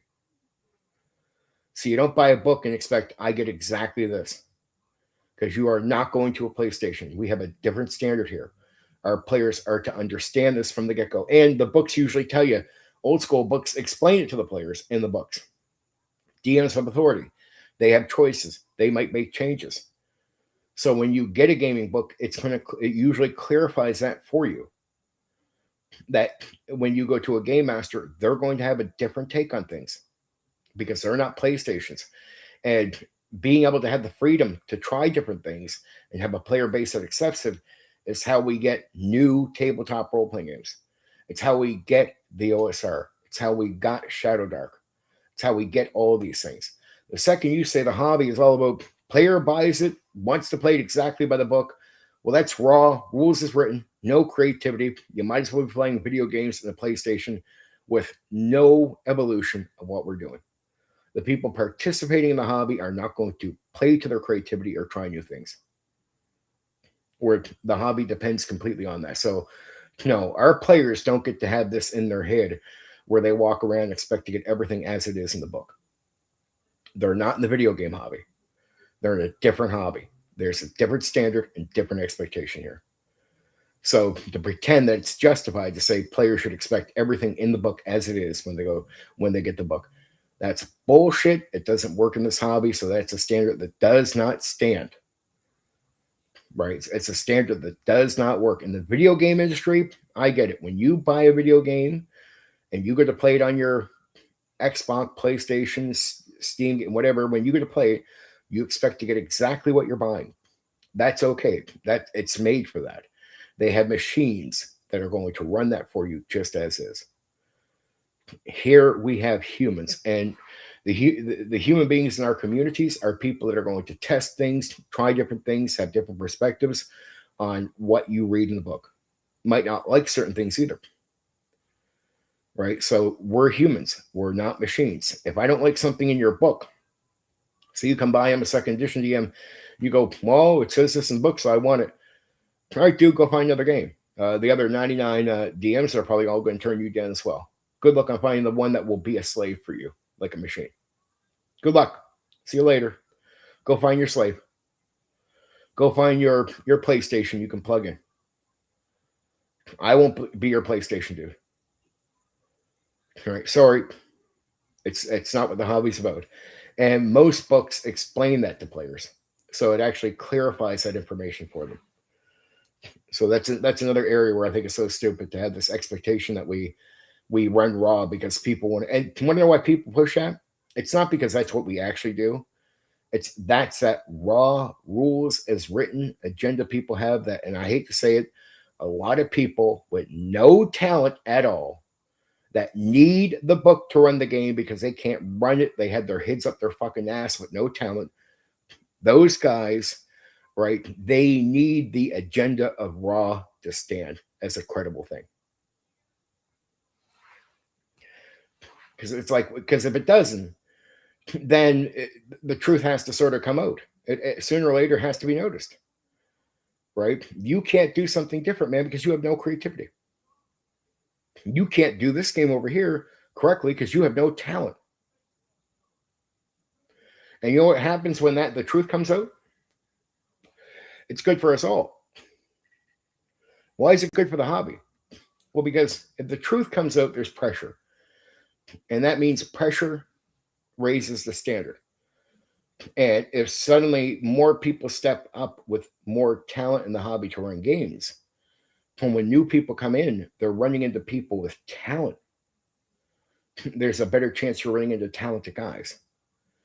If the standard is the guy who has no talent at all can pretend that he's something important, well, then a lot of guys that you'll run into, well, I guarantee, will be that person.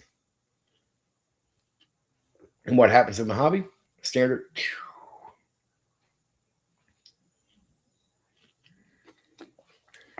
It's why before AD&D 1E, game masters are all fucking peak.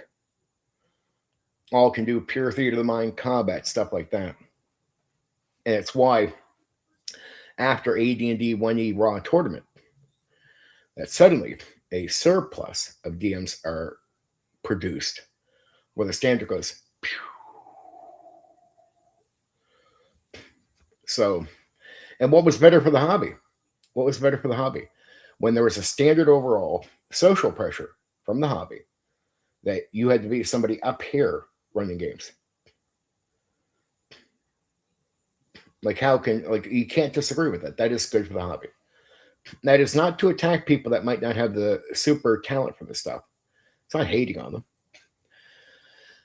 It's not hating on them at all. But it's like, look, first off, dude, you shouldn't want to be used as a slave to begin with, even if you think it gives you a false boost on your ego.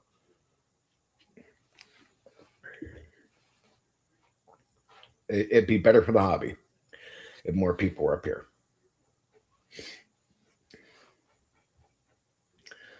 It just would. Just that only offends people in the hobby. Why? Why would a statement like that drive somebody from viewing my stream away? It shouldn't, but why would it? Why would that? Why would what I just said make people unhappy? Well, if people are talented, then no one's going to be unhappy with me. They're going to argue. They'll debate. They'll prove their point. If people are not that talented, they're going to be mad because there's truth in what I'm saying, and some people that are around the hobby, it will be true about them. It's not me being a snob. It's just that people have an agenda. And it's like, look, if I call something out, and I hate to say it, you're one of the guys out there that has no talent for this, and you know you're trying to live off a false throne, like you're sitting on a cardboard box calling it a throne. I'm calling that out, and that will offend you. There's really nothing wrong with me calling it out. It's the only people that are going to get insulted by what I'm saying are the people guilty of what I'm saying. Just saying.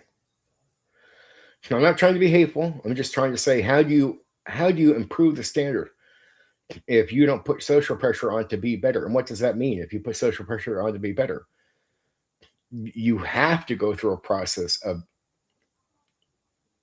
accepting that there's people without it. Right? There's no nice way to do that. So again, there's a lot of people in this hobby that will be offended by what I say, but I hate to say it, there's a lot of people that are established in certain positions in the hobby that, sorry, they don't have a lot of talent for what we're doing.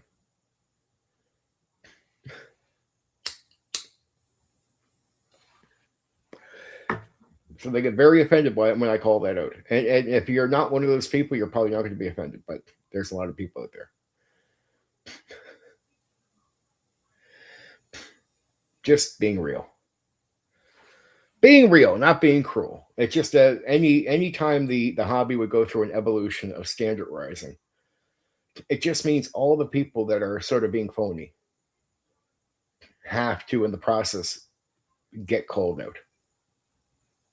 There's no way to get around that part.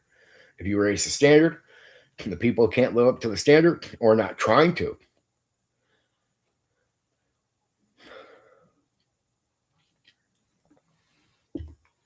It's like, of course you'll like, I hate to say it, but I hate to say some guys that they're, of course you'll like 4E.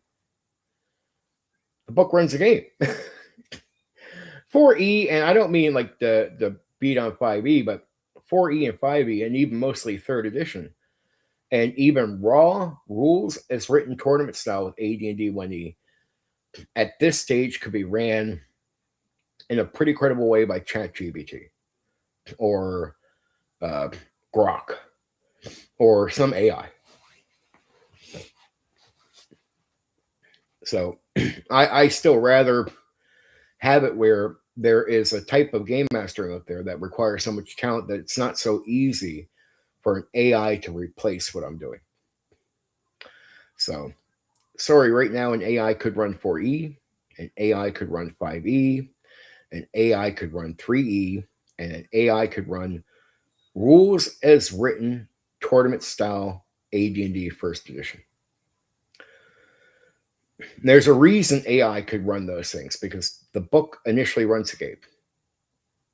So in a way, all you got to do is make the AI for the book. It's already an AI in the book. In a way, you got to think of the book as sort of already built-in artificial intelligence. 4E runs itself with you as a DM and as a middleman with no talent. 5E runs itself with you as a middleman with no talent. 3E runs itself with you as a middleman with no talent. AD&D 1E raw with a pre-made adventure, somebody else has already made adventure, is an AI already built into the game with you as a middleman with no talent.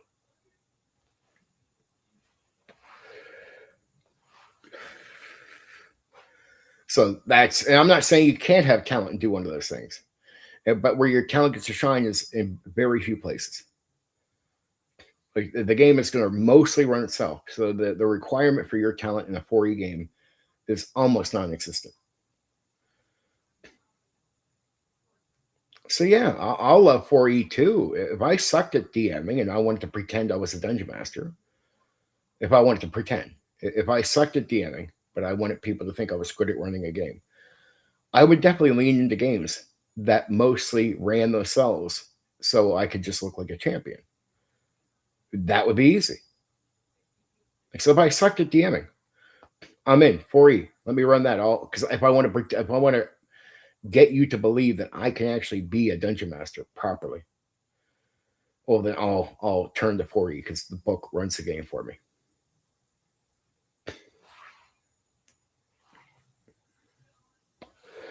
Just saying.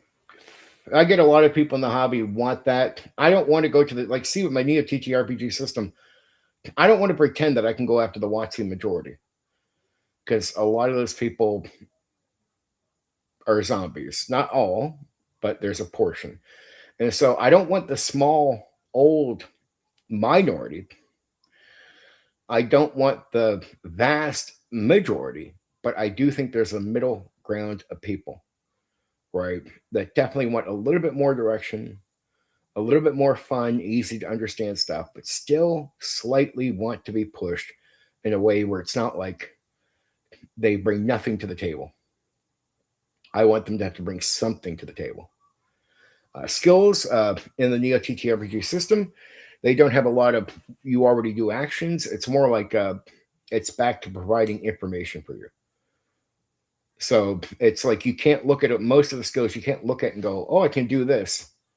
It's not what the skill does. The skill is going to provide you with a few options in some cases. But in most cases, it is information that you can justify your character has on top of your own personal knowledge, well, to an extent. But I do like the limitation on personal knowledge because realistically, it just makes sense to the realism. Okay, you know all these things in real life. Yeah. Would your warrior who's never read a book before or has almost no education, would he know all that stuff? Probably not. So I don't mind player skill. I just hate it when the idea is, what if the player has way more skill than you can justify with the character having? So I do like limitations on something outside of common sense, right? I do want limitations. Like, okay, you're a scientist. Well, your warrior's not a scientist, but your warrior can choose some skills. You can choose some skills that really advance the information that you can use to make pitches in the game to the game master. My guy knows this, so I can try this pitch. But most skills don't have an automatic, well, I have the skill, so it says I can do this action. Like there's some, and some can be a little slightly general. Like some are going to be something felt like feats. Like there's some skills that are about your vision and shooting guns, which can counter minuses in the game to call shots. So if you have eagle eye, right, you're going to counter minuses. You can shoot without the minus hitting you. That's it. So skills just vary, but a lot of them are just information. And that's on purpose because I was inspired by non-weapon proficiencies in second edition, and most of those don't have an automatic action you can just do. They're not like cheat boats. They are just considered packages of information that you are still challenged to think of what you want to do with that information. You still got to think. It's still a mind game. It's not automatically you have this so you can do this. There's oddities in there that allow that, but it's not everything, right?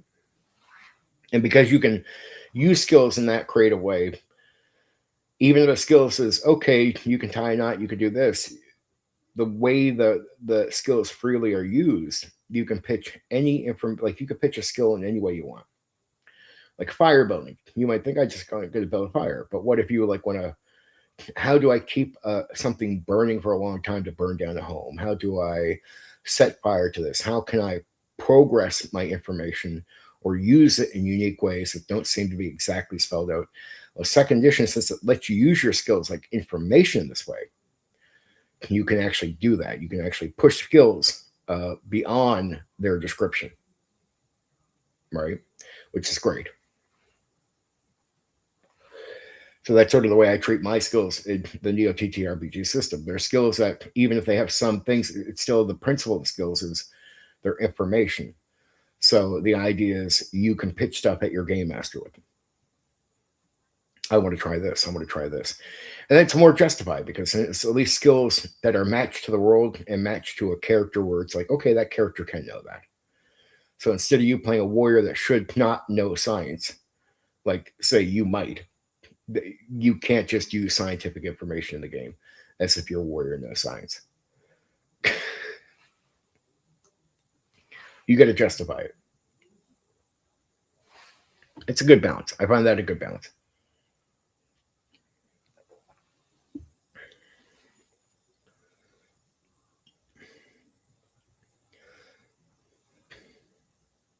Well, I'm here for a few. I'm here for a bit more, just not too long. So if people want to talk more, like I'll stay around if people talk more. But there's not too many things to say or ask questions or anything like that. I'll soon bump off because our script is partly updating you guys and doing a little performing and giving you opinions, but part of it is off script isn't like me covering a game. It is for you guys. And the chat is open tonight, unlike other nights where I purposely left it open to anyone, which I said several times now. So if people want to ask me a question, they can ask. I don't mind. I don't care if you ask me a basic question either.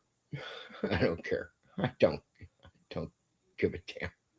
If you're painting minis or just listening in, that's cool. I'm not offended. Like it's not an expectation that you have to chat, so nobody has to feel pressured. I'm not saying that, but it's just like, okay, guys, I've given almost 2 hours here. I'll go probably make sure it's 2 hours that I hit the marker on purpose, and then if nobody has much to say beyond that, I'll move on.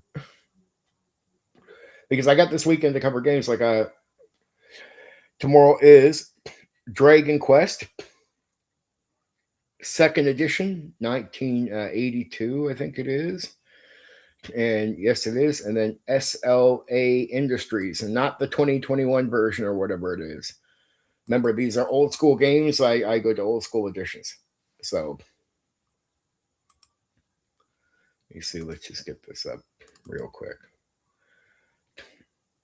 So yeah, it's like, think about SLA Industries. Well, Philo might like this. I don't know if he'll be here for that one, but it's definitely a sort of a. One of my notes is it's a different kind of cyberpunk. I don't want to say too much about it now, but it borrows elements from cyberpunk and horror and splatterpunk, conspiracy fiction, a little bit of media satire.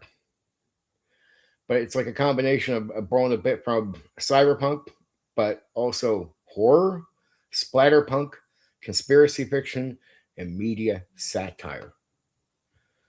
So that's sort of the combination package there. Now, a lot of people, I would hope, some people should already know.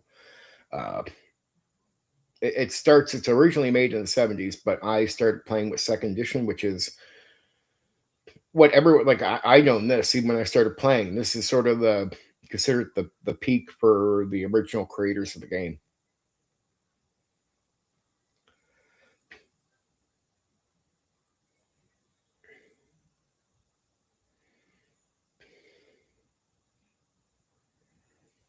Seeing what I can say about it.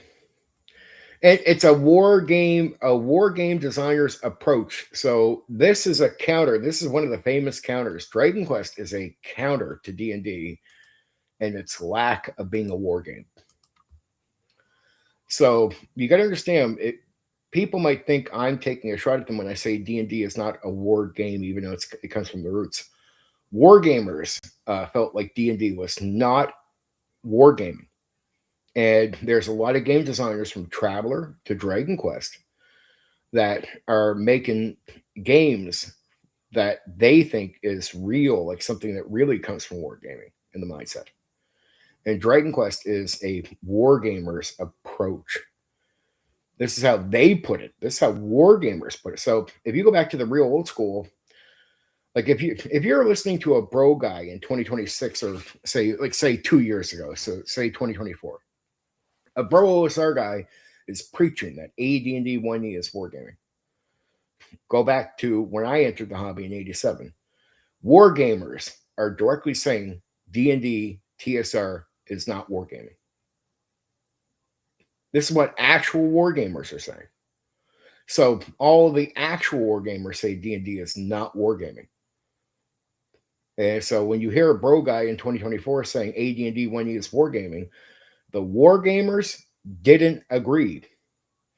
And several of them stepped out and made games to say D&D is not a wargamer's approach. So we're going to take a wargamer's approach to medieval fantasy. So it's just basically the bro OSR guys don't know their history about the hobby. Like when I say it's not wargaming, let alone the deep dive I did on AD&D 1E proves it without a shadow of a doubt based on the facts. But if you go back in time, the wargamers at the time were all saying it's not wargaming. Like, I mean, they all were. Even the wargamers that crossed over and played D&D, they'd be the first to tell you back in the day, it's not wargaming. They casually say it. So when I hear the argument today, I'm surprised somebody took that false hill. I know what it's like for some nerds when they take a hill, like a fight, they start making a claim. Oh, I'm checking a second ed game tomorrow night.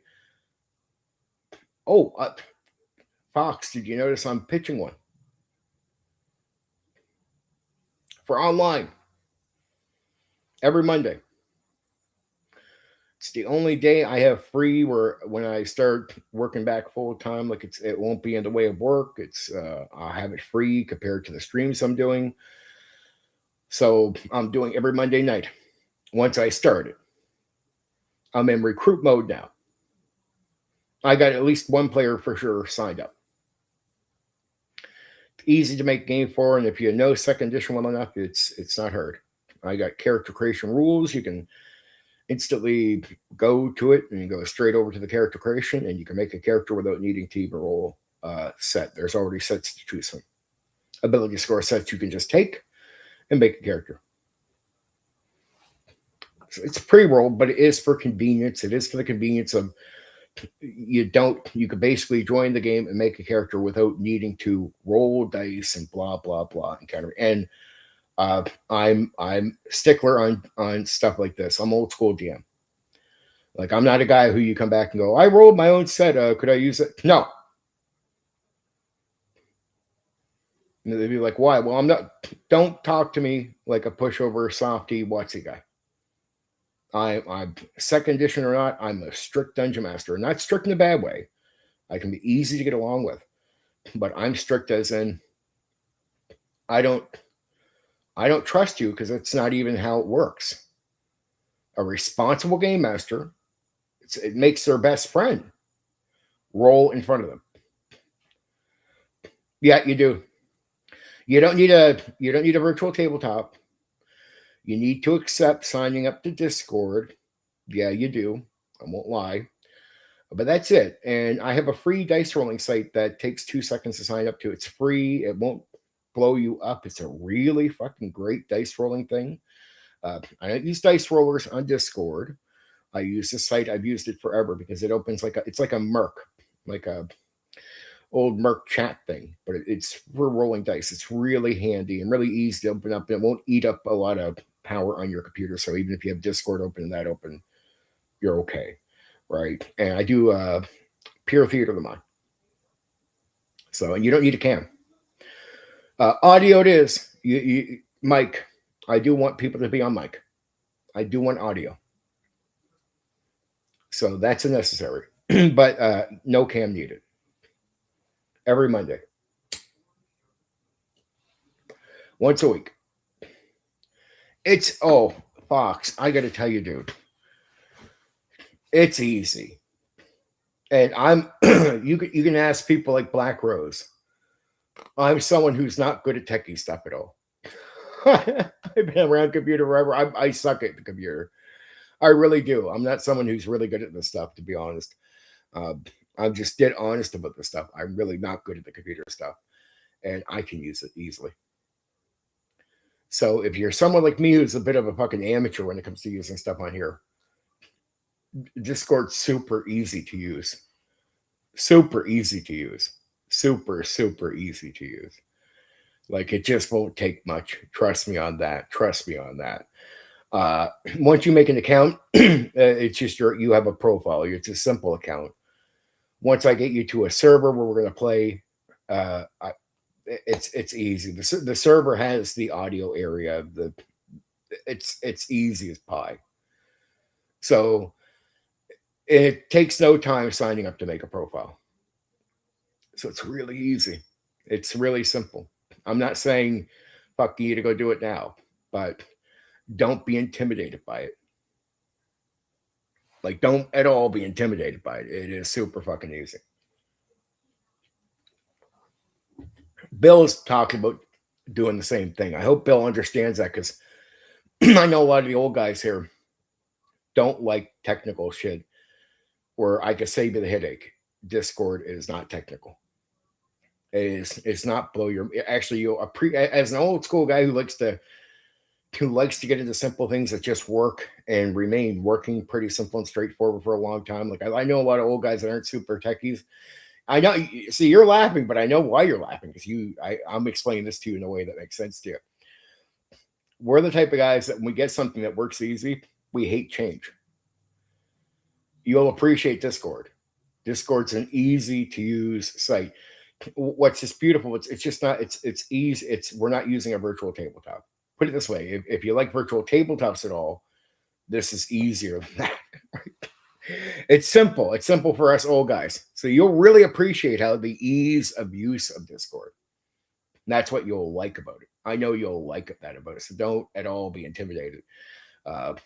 So when I hear like even Bill say, "Oh, sign up," at one point, I'm like, dude, I think of myself, I got to give him a better explanation. I hope he hears this tonight. So I'll remind him next time, like, dude, don't be shy about it. I'm old too. Once I get into something, I want it to stay as is. Discord's one of those things where you know it's going to be the way it is for a long time. So there's some security with signing up to it. It's going to be what it is. And a lot of people use it for gaming. A lot of people.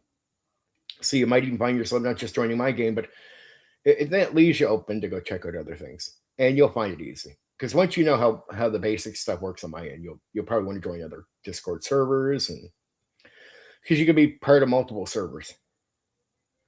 Like you can be on mine and be like in my group, but you can be in like 50 other ones as well. Right? And they're easy to use. It's so simple. But there, so yeah, I would, even if I were you, if it's just like you have no problem at all with something easy, I'd sign up tonight. I would if I were you. Like, it will open the door for us to be able to play the game together. Look, I talk a lot of shit on here. I'm a good game master. I'm not being cocky. I'm just good. Just confident. So it is worth gaming with me. I'm a good game master. You'll enjoy it. I guarantee you'll enjoy it. I know you will. right? So it's worth it. And this one's a pretty good. I get the pitch up for it, which is pretty. It's vague and I think pretty good though. Gives you an idea, and you'll assume some things like, is it a railroad? It seems that way, but it's not. I just ask people to be patient with it. Just go along, at least at the start of it, where we're going, and things will open up. That's on purpose. That's where I just got to ask for some mystery there with the players. It's worth it. It's worth it. It's all leading. Now I got the plans for this campaign all written out to last quite a while. So if you're in for a normal long campaign, it's yep. I think you'll be down for it. Cool, cool. And I hope to get Bill on there too, because I already got another young guy on there that wants to play as well. So that guarantees three of us right away. And I'd be 100% ready to start with three. We also got Zeg. Zeg is another guy who comes on here, ZEG. I'll have to get in touch with him because he's already cool with joining. So if Mondays are open for him, he'll play as well. And if I get you and Bill on, and we got Brody. Brody's the other guy that's already signed up. And yeah, we got a group. That's a good starting point anyway. I mean, I could take on another player, but four would be solid right away. And I know I can get in touch with Zeg probably over the weekend here. Zeg always pops in every couple of days. So I'll mention to him. He'll see the new pitch soon. Brody's already said yes. So Brody's already in. Zeg wants to be in. And I know Zeg will pretty much say yes. I'm almost guaranteeing it. If you're going to sign up, I know I can tell Bill. It would be better for a pitch for Bill. That'd be cool, man. I'm excited to get a game going online. I haven't done it in a while, but it's excited to. It's like I imagine some guys on here like, man, he talks out of his ass a lot. Like, dude, I can back it up. Don't worry. I like to be able to get into where it's like people can finally play the game and go, oh shit, the guy does everything he preaches. Yeah. I do. I do everything I preach, right? Just has to be that way. Now look, I'm old school too. Here's that simple. If you guys just play normal, you have no grief with me. My players will tell you that have played with me for a number of years now, for a good, long time, will say Steven's easiest probably to get along with gaming. But if you're a trouble player, I'm the wrong guy to run into, right? I'm the guy that will hound you and you straighten up or you got to go. I'm pretty hardcore on that stuff, right? But yeah, anybody else who just plays normal, because I say this and I hope you understand, Fox. I don't expect anybody to kiss my ass. What I tell them is, if you play normal, it's not kissing my ass. It's for your own experience. You'll be the one that has fun. It's not about me. And if you're just a normal player, well, am I really asking you to kiss my ass, or am I just asking people to take the game serious and play the game? That's all I really do. You'll realize that about my demands. I'm not demanding you do something special for me. I'm just demanding that you play like a player who's just there to play the fucking game and focus. If you show up and that's your intent, you'll notice that's all because I want things to work. So I'm not demanding you kiss my ass. I'm demanding that you play into the system. That's it.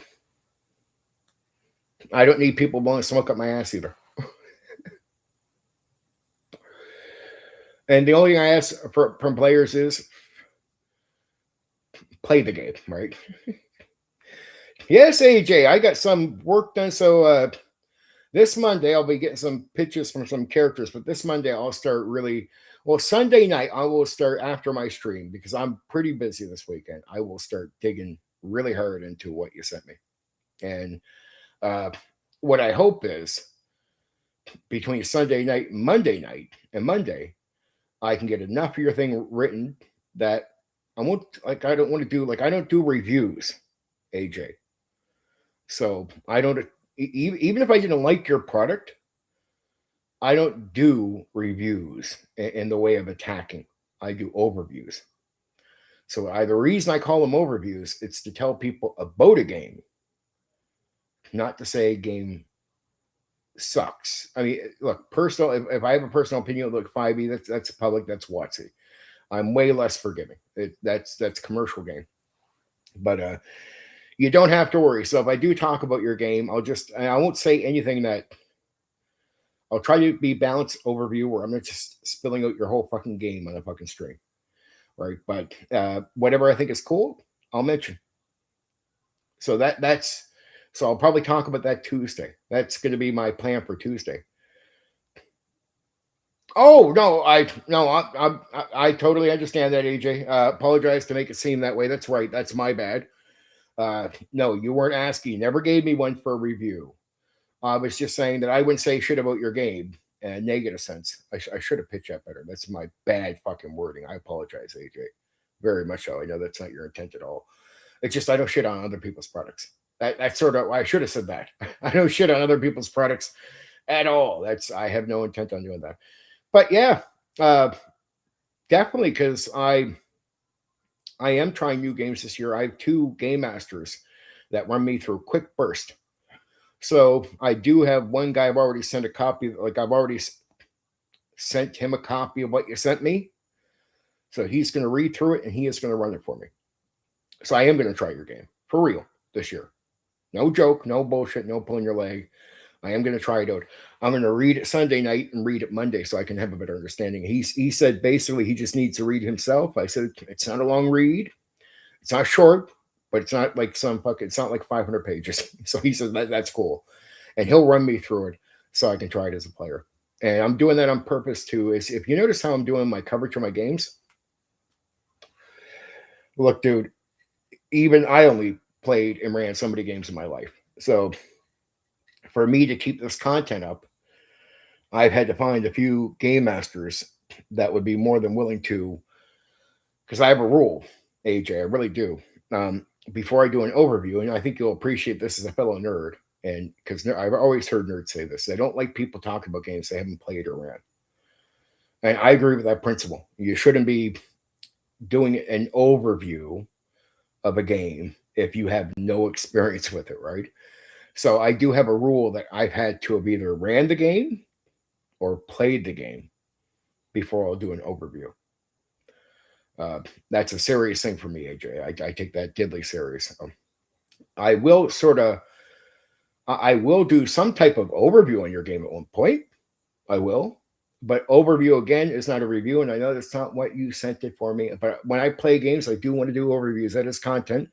So that's the cool thing. So yeah, as a fellow nerd, I thought you'd appreciate that any of the games you hear me talk about on here, these are games I either played or ran. AJ, how did I? Because a lot of people always say, like, you didn't buy 50 games and play 50 games. Oh, no, you're right. When I started back in 1987, before I started game mastering or DMing in 1991, I was in a military community. My grandfather was in the Navy. We grew up in the Navy basin. So we'd had these game cons for the military where they play war gaming, but they play tabletop role-playing games. They played Monopoly. It was like family. It'd be like a small con every weekend. And we had a place the military could go and do this. And I joined. Oh, 1 second, my dude.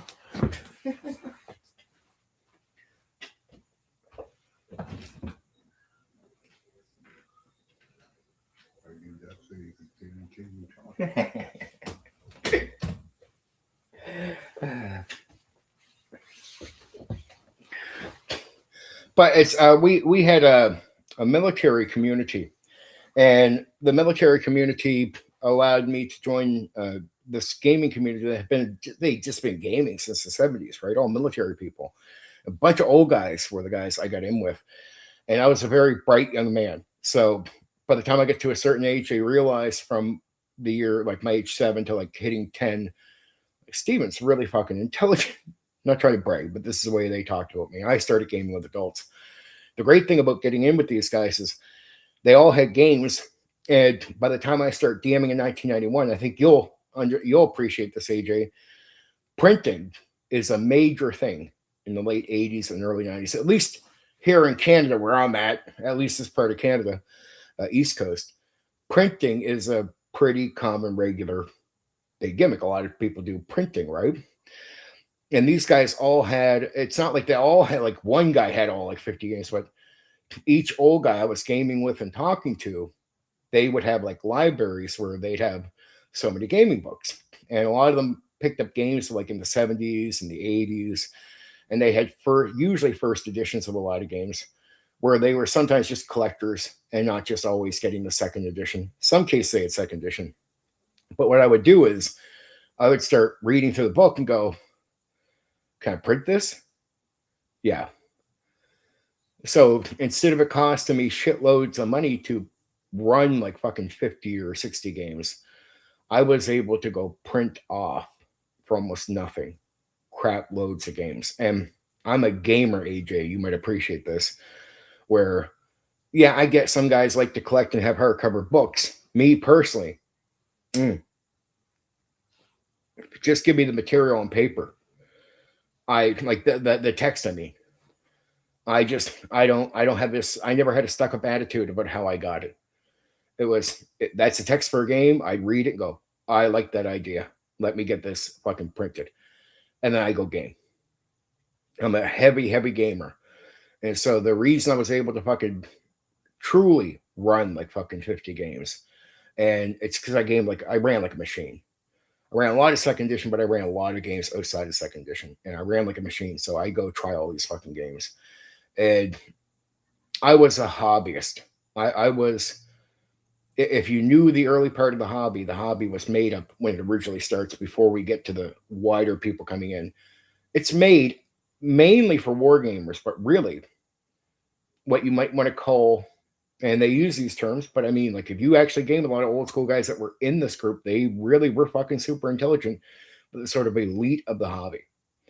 And I was gaming with what I would call elite guys, like war gaming, deep thinking fucking guys, right? Like really, boom, like put it this way, I would get a game like Cyberpunk, made by Mike, and most of the new crowd coming in the 90s start criticizing Cyberpunk as being a very hard game on the Game Master.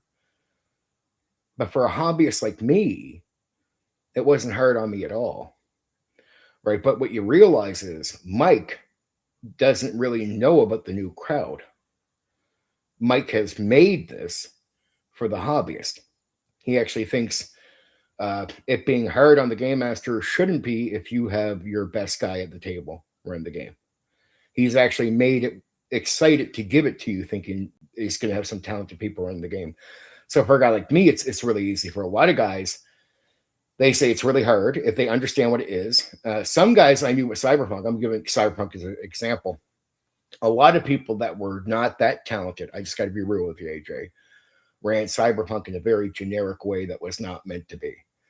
Right? It's like D&D.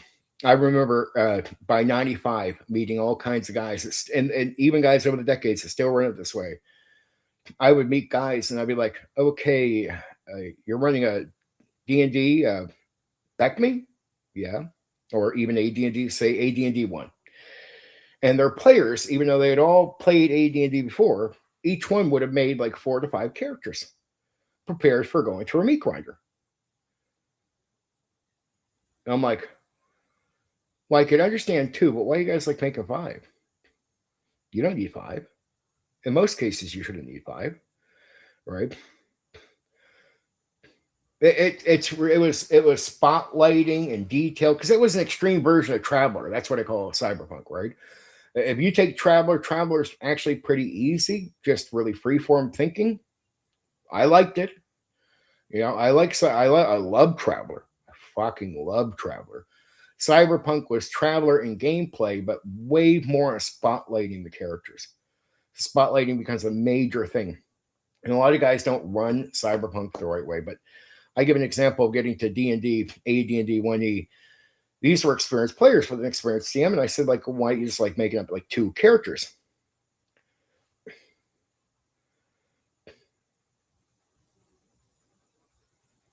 Oh, I hear.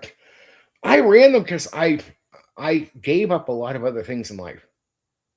Like I did so much with friends and that, but outside of that, like, was I playing video games much? No. I run games. Was I watching a lot of TV shows? Nope. I run games. Was I watching a lot of movies? Nope. I run games.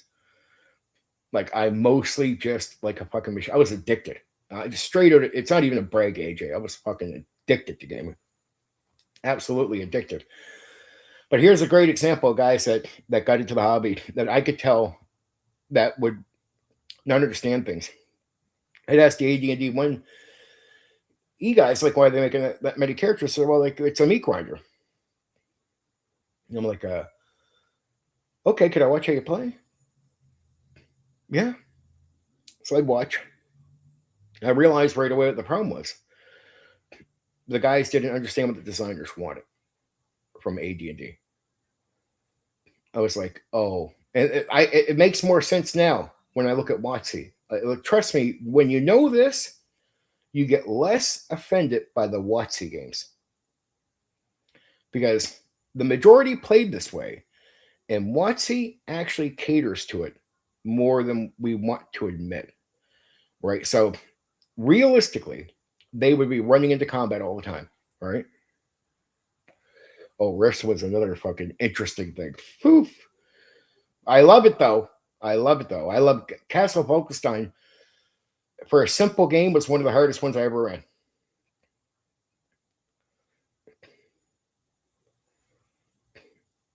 Yeah, that's it. Age. I totally get you, AJ. You this became a religion for you. That was me with tabletop role playing games when I was young. I gave up everything. I just did this, and I had to be able to do what I was doing. I'm not joking, AJ. My guys were sympathetic with me because I'd be running so many sessions. That'd be like on a Sunday morning after like 10 hours. I'd be like passing out like this, right? Stuff like this right at the table because I fucking just ran myself dry. Like sometimes it was unhealthy, but I mean, I just did. I was pretty fucking insane. Anyway, I was going through this with the AD&D 1E guys, watching them play, and they're going at the combat. They're running at the combat from levels 1 to 3.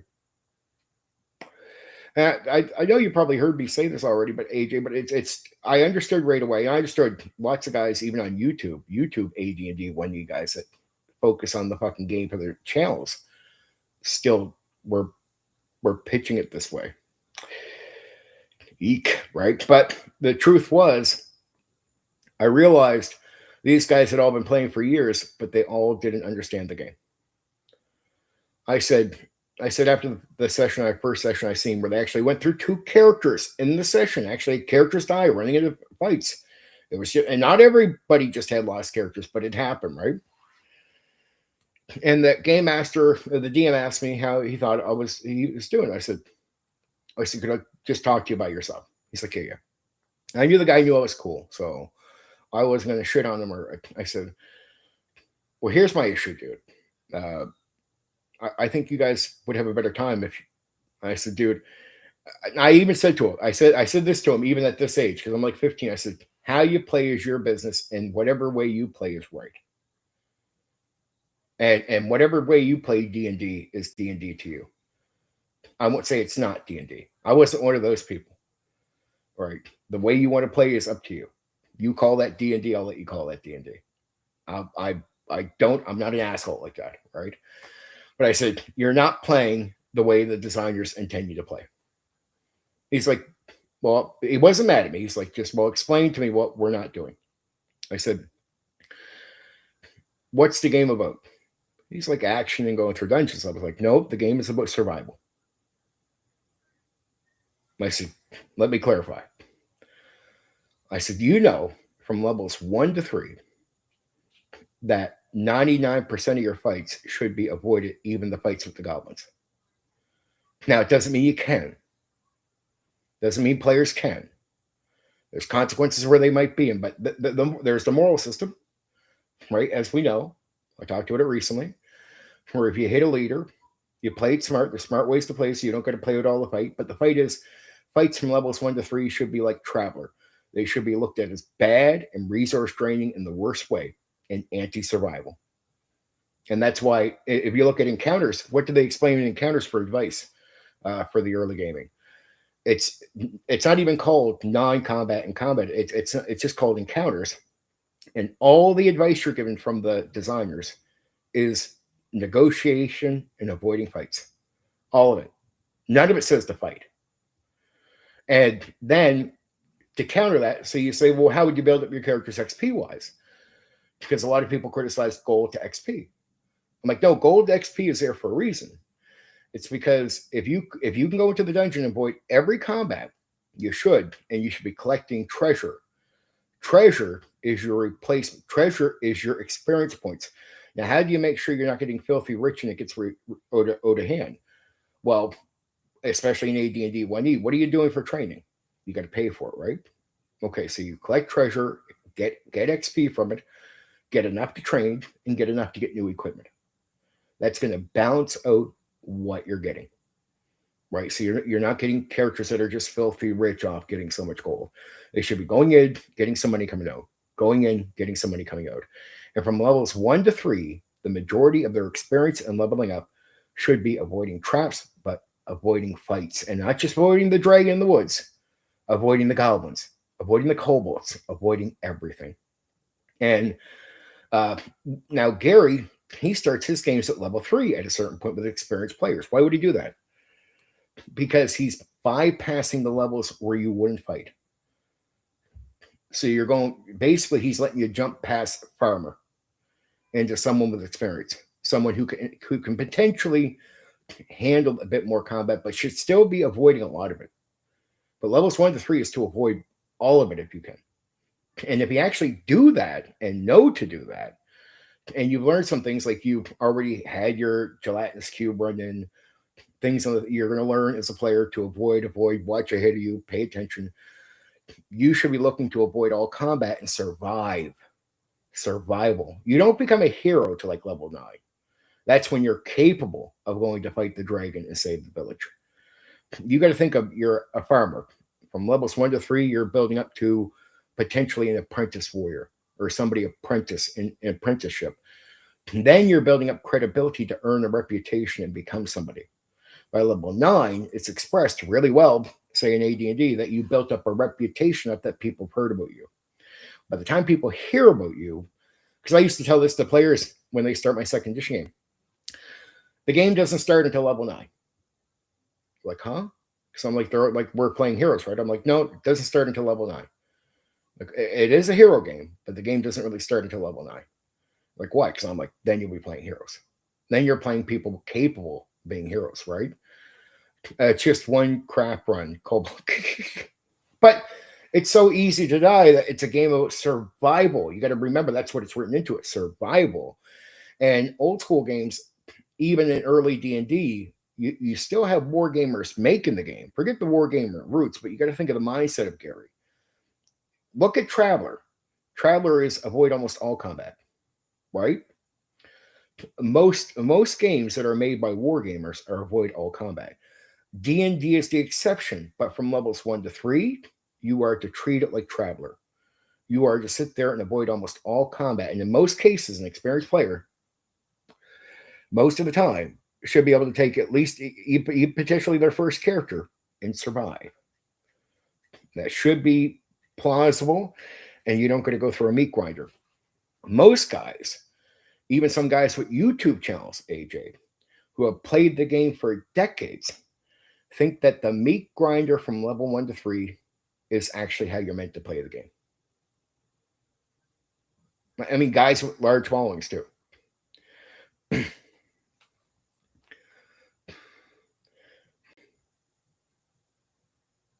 Oh, that can happen, but that's if they're going towards fights, right? Players should be avoiding your combat. Should be learning. Remember, it's experience. Now, don't get it wrong. When you first start, when you're new, you're going to go through a meat grinder. That's part of learning. So I'm not saying. Remember, I'm talking about experienced players. This is what my point to him was. New players, you expect to have to learn. Remember, it's a game that doesn't teach you. It's not like the WotC games. Old school gaming, it's like a Bushido. Bushido is a very hard game to play as far as the socializing. Socializing is like combat. Poor socializing can destroy your character, right? Oh, you could even tell. It doesn't matter. I've told Bushido guys too. People are going to learn, and they're going to play a certain way. You hope they learn. The point is, they got to learn. They do got to learn, and the idea is to learn and avoid fights. It's it's one thing. This I seen a YouTuber on here, AD&D guy, who the way he talks is he clearly doesn't even know this, even if he has players doing it. Right? Well, exactly. It doesn't. But let alone see, they'll think, well, then we should avoid the dragon if we find him. No, no. You should even avoid the fucking goblins, dude. Right? You should be avoiding everything. Now, it's you hope they learn this stuff, but at the same time, you usually get new players that will fucking grind through and go dead.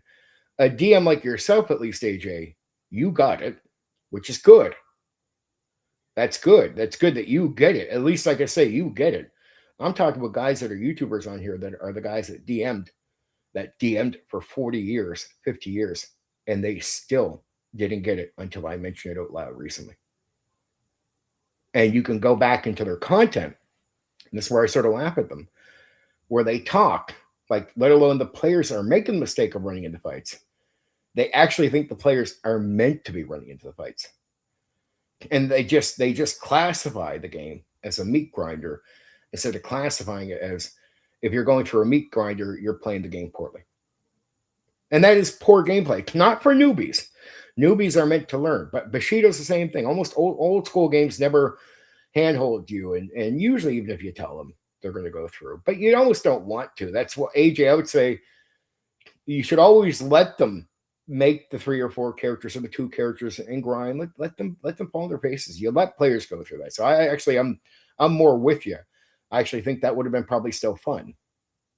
Right? It's still fun learning and going through the craziness.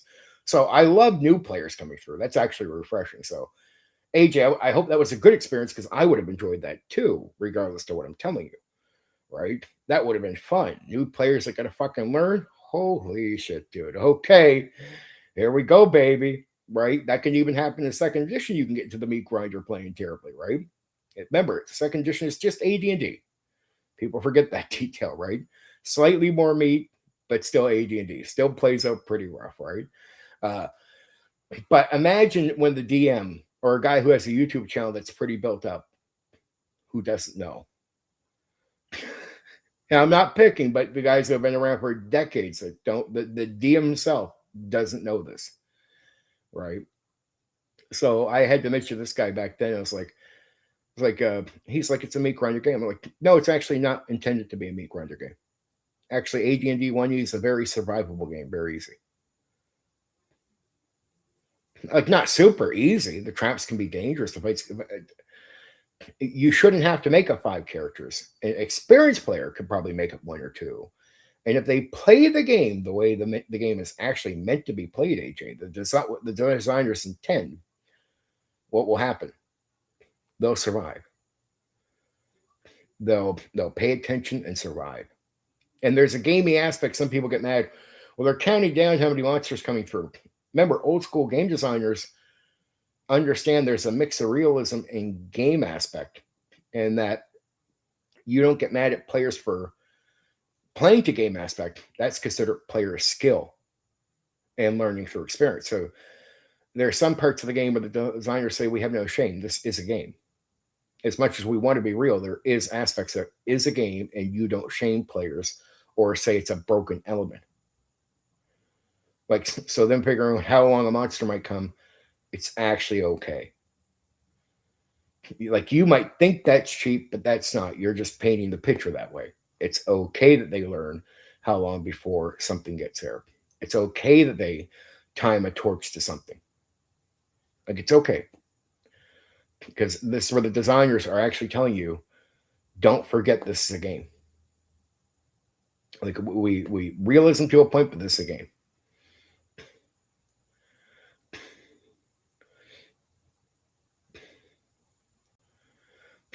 That's overkill.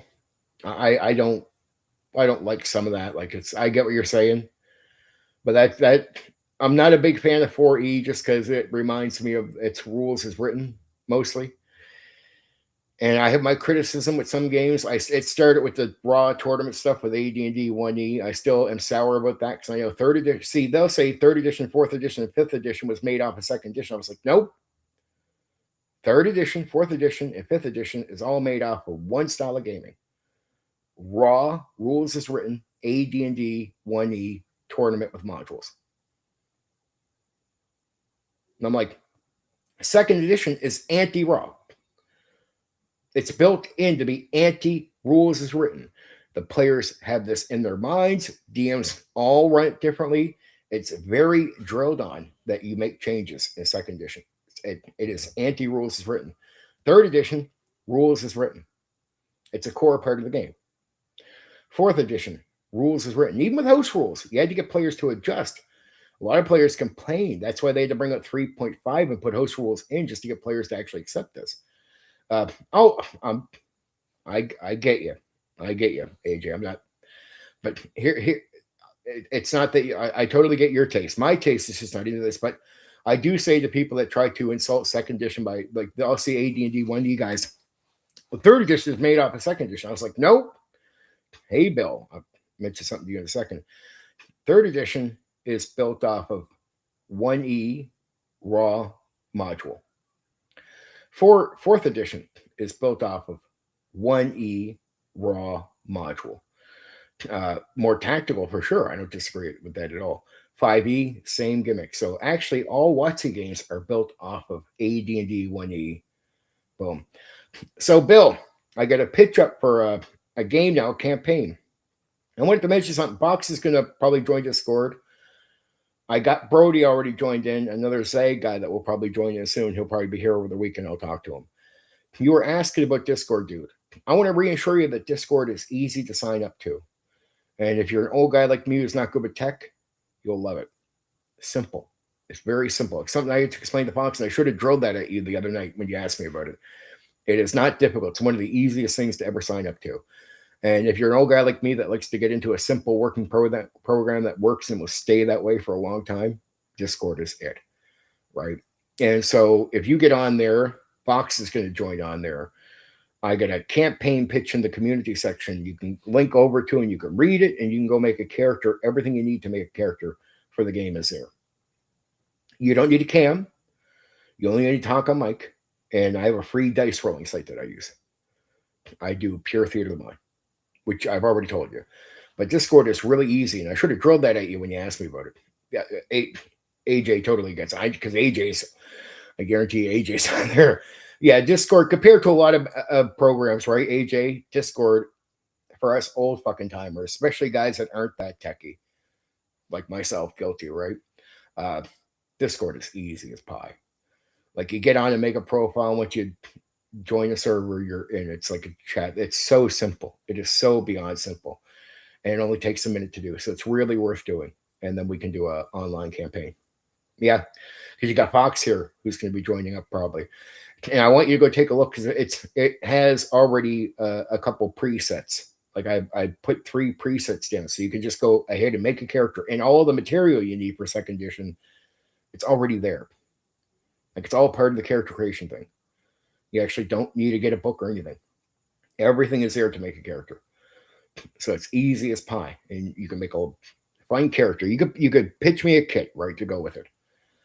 That'd be the only other thing I tell you. Go to that main site I've given you guys on my thing and find a kit that is suitable for the character you want, the type you're going to make, and you can pitch a kit at me.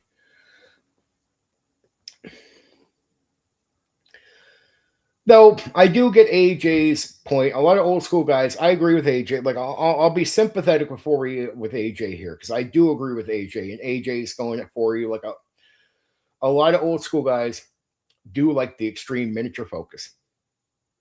But a lot of old school guys forget this, AJ. Though a lot of guys came in the 80s, played a little bit at home, didn't really play much with miniatures. A lot of guys did this, left the hobby, and came back in the early 2000s. And when you see them on YouTube today, they don't understand the old school. They actually think we've been playing with miniatures the entire time. Right? I'm like, no, miniatures...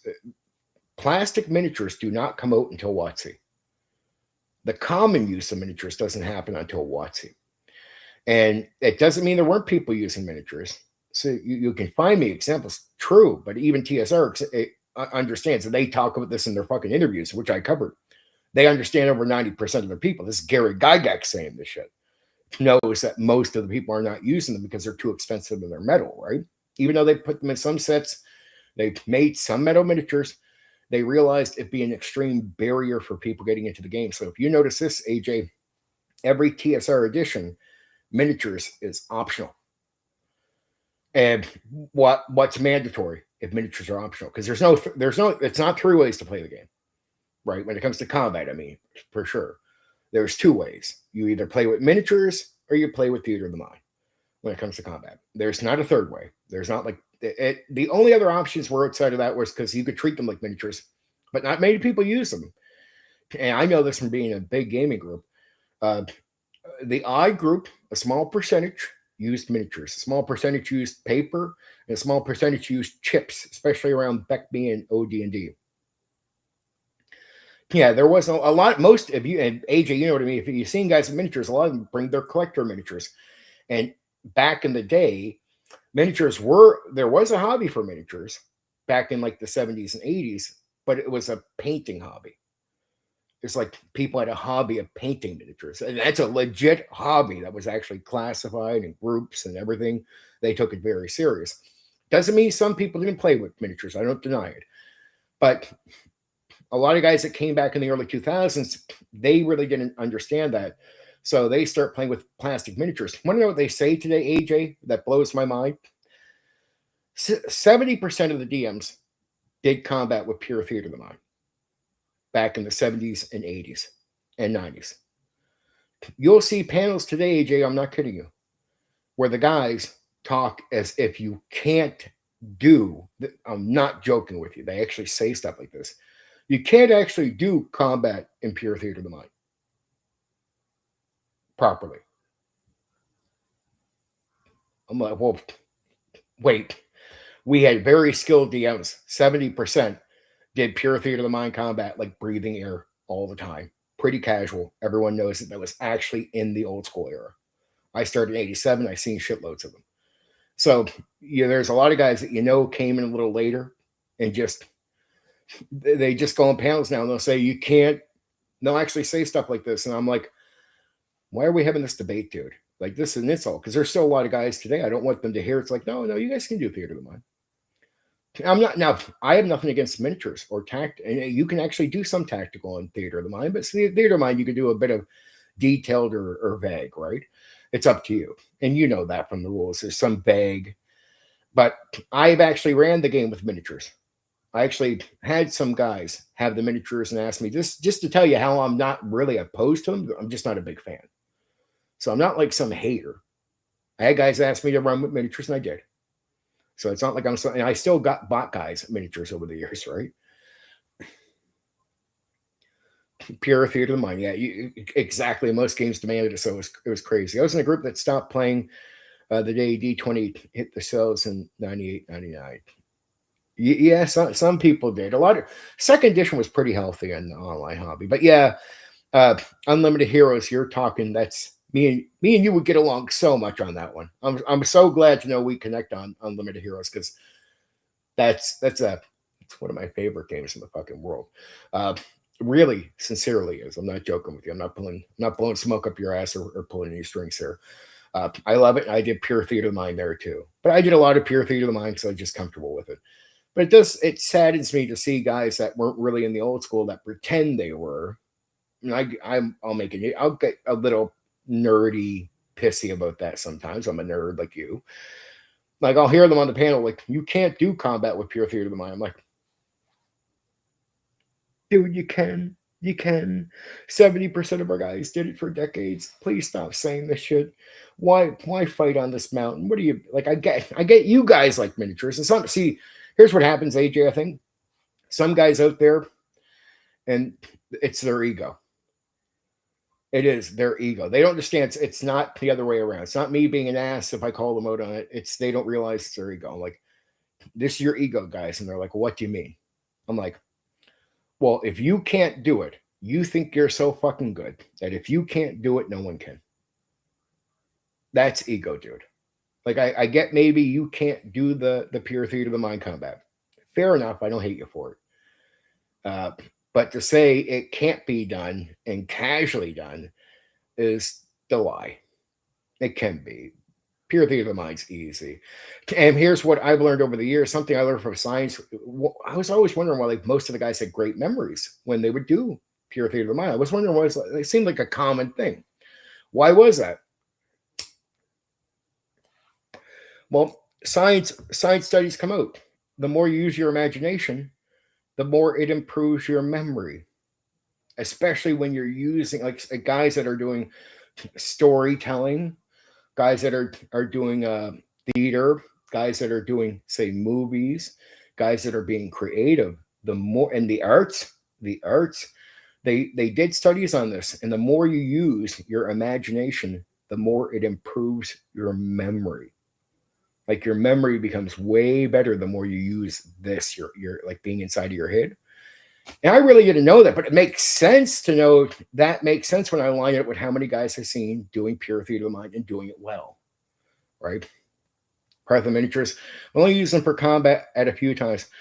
Again, Bill, I want to make sure I want everybody to know, including AJ, I'm a nerd too. I think fucking miniatures are fucking beautiful, straight up.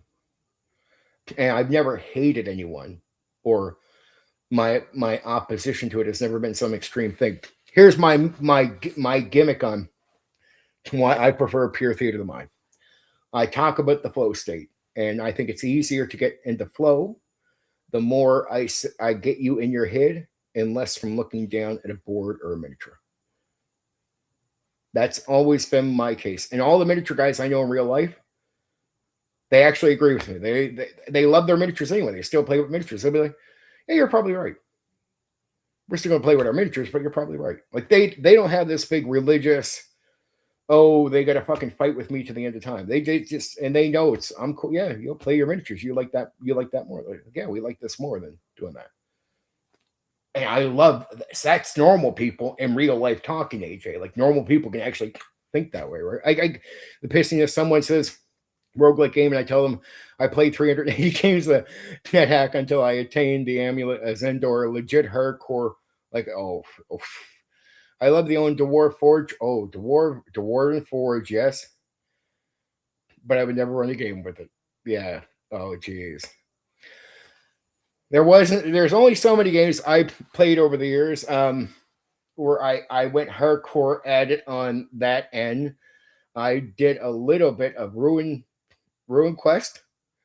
Uh, I ironically the one game I played a lot because I just remember I gave up a lot of my gaming to do tabletop role playing stuff. I legit did. So when I say I play games, I didn't play too many. Just to be real with you, uh, I'm one of those guys who played the Final Fantasy VII. I played all three discs. I played it so religiously. I beat the two secret bosses, and I mastered everything. Every of the master ones I played so often that I was able to fill up a whole like I have enough that every character on a group would have all the master ones from summons to this before I finally just stopped playing the game. It's the only game I think outside of certain games that I put that much religious time into. Later in my life, in my mid 20s, I picked up. I started. I say mid 20s, somewhere between mid 20s and 30. Whenever officially Daisy starts hitting the market, around 30, and somewhere around there, and then finally Rust. So I got the first person shooters, and I got really addicted to them. Like I started with Arma. I started playing Arma a lot, and when DayZ mod came out, I got addicted to the DayZ mod for Arma 2.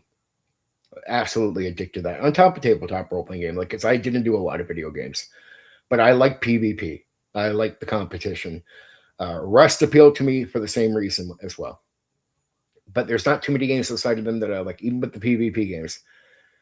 That's it. Those two games. I have thousands of hours on each.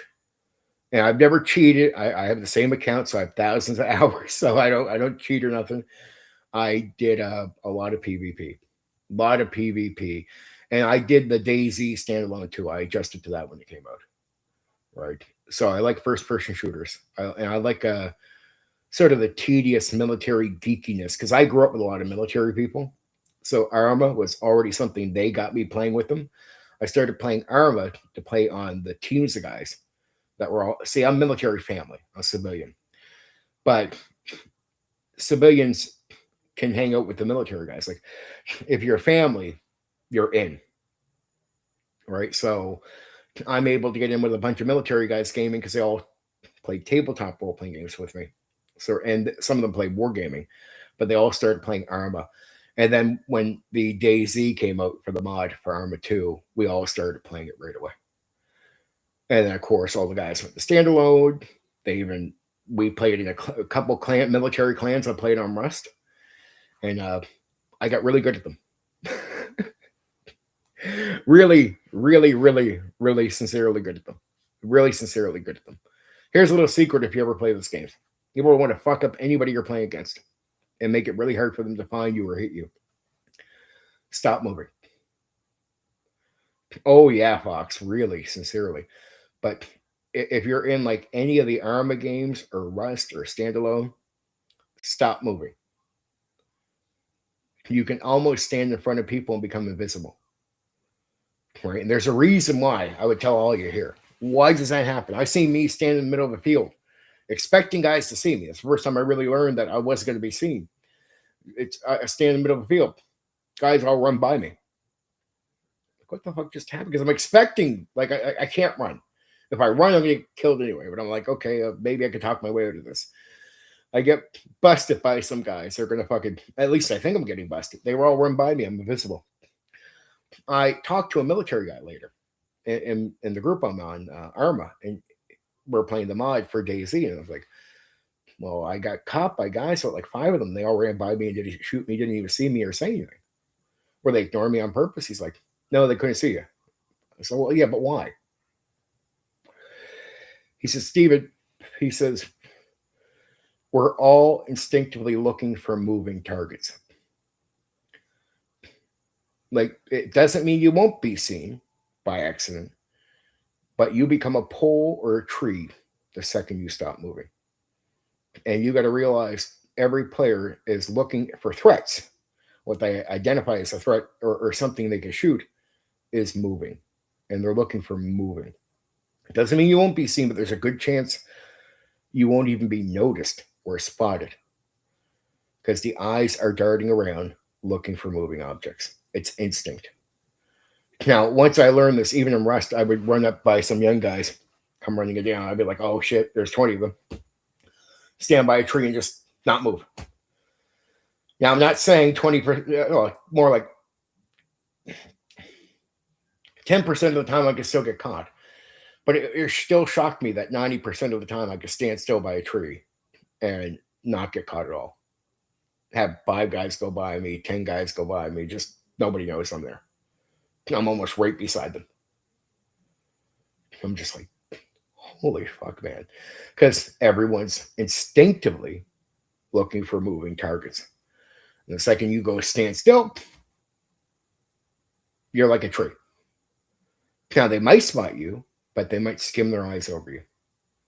You might even blend. Right. And I noticed because I knew this, I would always take my time going to areas. I'd stop and because before this field time, I got shot a few times by guys where I would not know where they were. It's like, how did I not see anybody? And I'd be told, like, the guy was right out there. I didn't see him. Realized it's because I learned that lesson. It was me getting shot by a guy who had not moved, right? I just did not see him, but I'm looking through it. It doesn't mean I wouldn't have accidentally spotted him, but he blends because I'm looking for something moving, right? And most of the time people do actually move. So it made me learn to catch more guys. So ironically, by knowing to stand still, I knew to start scanning areas a lot better. I'd start like really take my time. And the hardest guys to play against Arma game was Fox, and I think if you played Arma, you know what I mean. You have to give it to them, and not just European guys, not even Russians. British guys are really fucking good at Arma. like sincerely good at Arma. I don't know why. I'm not trying to pinpoint, but just British guys were really fucking good at Arma. I don't know why, but they were just more patient as players in a game where, unlike the real world, where if you're a rougher military, you might be more effective. In the game, patience is a fucking virtue in Arma. And the British guys were always fucking. They were harder to fight than the Russians. Always, and we'd always play against Russians. I remember the military stuff before the mod came out was like, play against Russians, that's a 50-50. Play against the British, jeez, fuck. Because they're going to be way more patient on us. And you'd have to get at your guys not to be rushing in like idiots. I'm like, you do that, no fucking they'll slaughter us. it is Arma, right? The game. YouTube game. Well, look, guys, I appreciate you stopping by here a couple of nights. AJ there. We got some games coming this weekend. Dragon Quest. I really changed how I'm going to format how I'm talking about those. I think if you do stop by, you'll enjoy that. SLA Industries, which is a sort of another type of cyberpunk setting type of approach. Dragon Quest is a war gamer's take on medieval fantasy. A real war gamer type of take. People forget that, even though Dragon Quest is cool. Oh yeah, Fox. No, dope. I just in general, and I'm talking about those people too, but I am meaning those people from other army, either civilians or army guys, right? So I'm talking about British Army guys. I should have said that, not just British people in general. That's not true about British people in general. Some of them could be idiots just like the rest of us. But I mean, when you played against British Army guys, yeah. So everyone this weekend, AJ, Fox, Bill, I got Dragon Quest coming up, which is a war gamer's take on medieval fantasy. SLA Industries, which is like another cyberpunk type of thing. It's going to be a fun weekend. And I'm going to shut down now because I know there's definitely a panel and things coming up. I'm going to let that panel handle its thing and all that. Oh, I got good coverage on that, man. The notes on that are fucking wild. I think you'll actually enjoy that one. Stop by for sure if you can. Yeah, I don't start until around this time. I'll get on beforehand and shoot the shit like this, but I'll officially start coverage around 8 o'clock. It'll be fucking good. And if you do like that type of coverage, if you've seen any of my other stuff, lots more games to go, man. I got shitloads of games to cover this year, next year, the whole 9 years. It's going to be fun. Promise you. Bill, sign up to the Discord. Fox, sign up to the Discord. And in the next, over the weekend here, maybe you guys could look at character creation and we can all hook up. And sooner or later, even if it's not this Monday, I would hope a week from Monday, we could go, let's have a fucking gaming session where I'm running it for you. And it'll be fun because I'm a good game master. Not a brag, just confidence. Oh, cool. I understood. Fox Silver 77. I will do that. Okay. I love you all. You guys take care. I'll talk to you soon.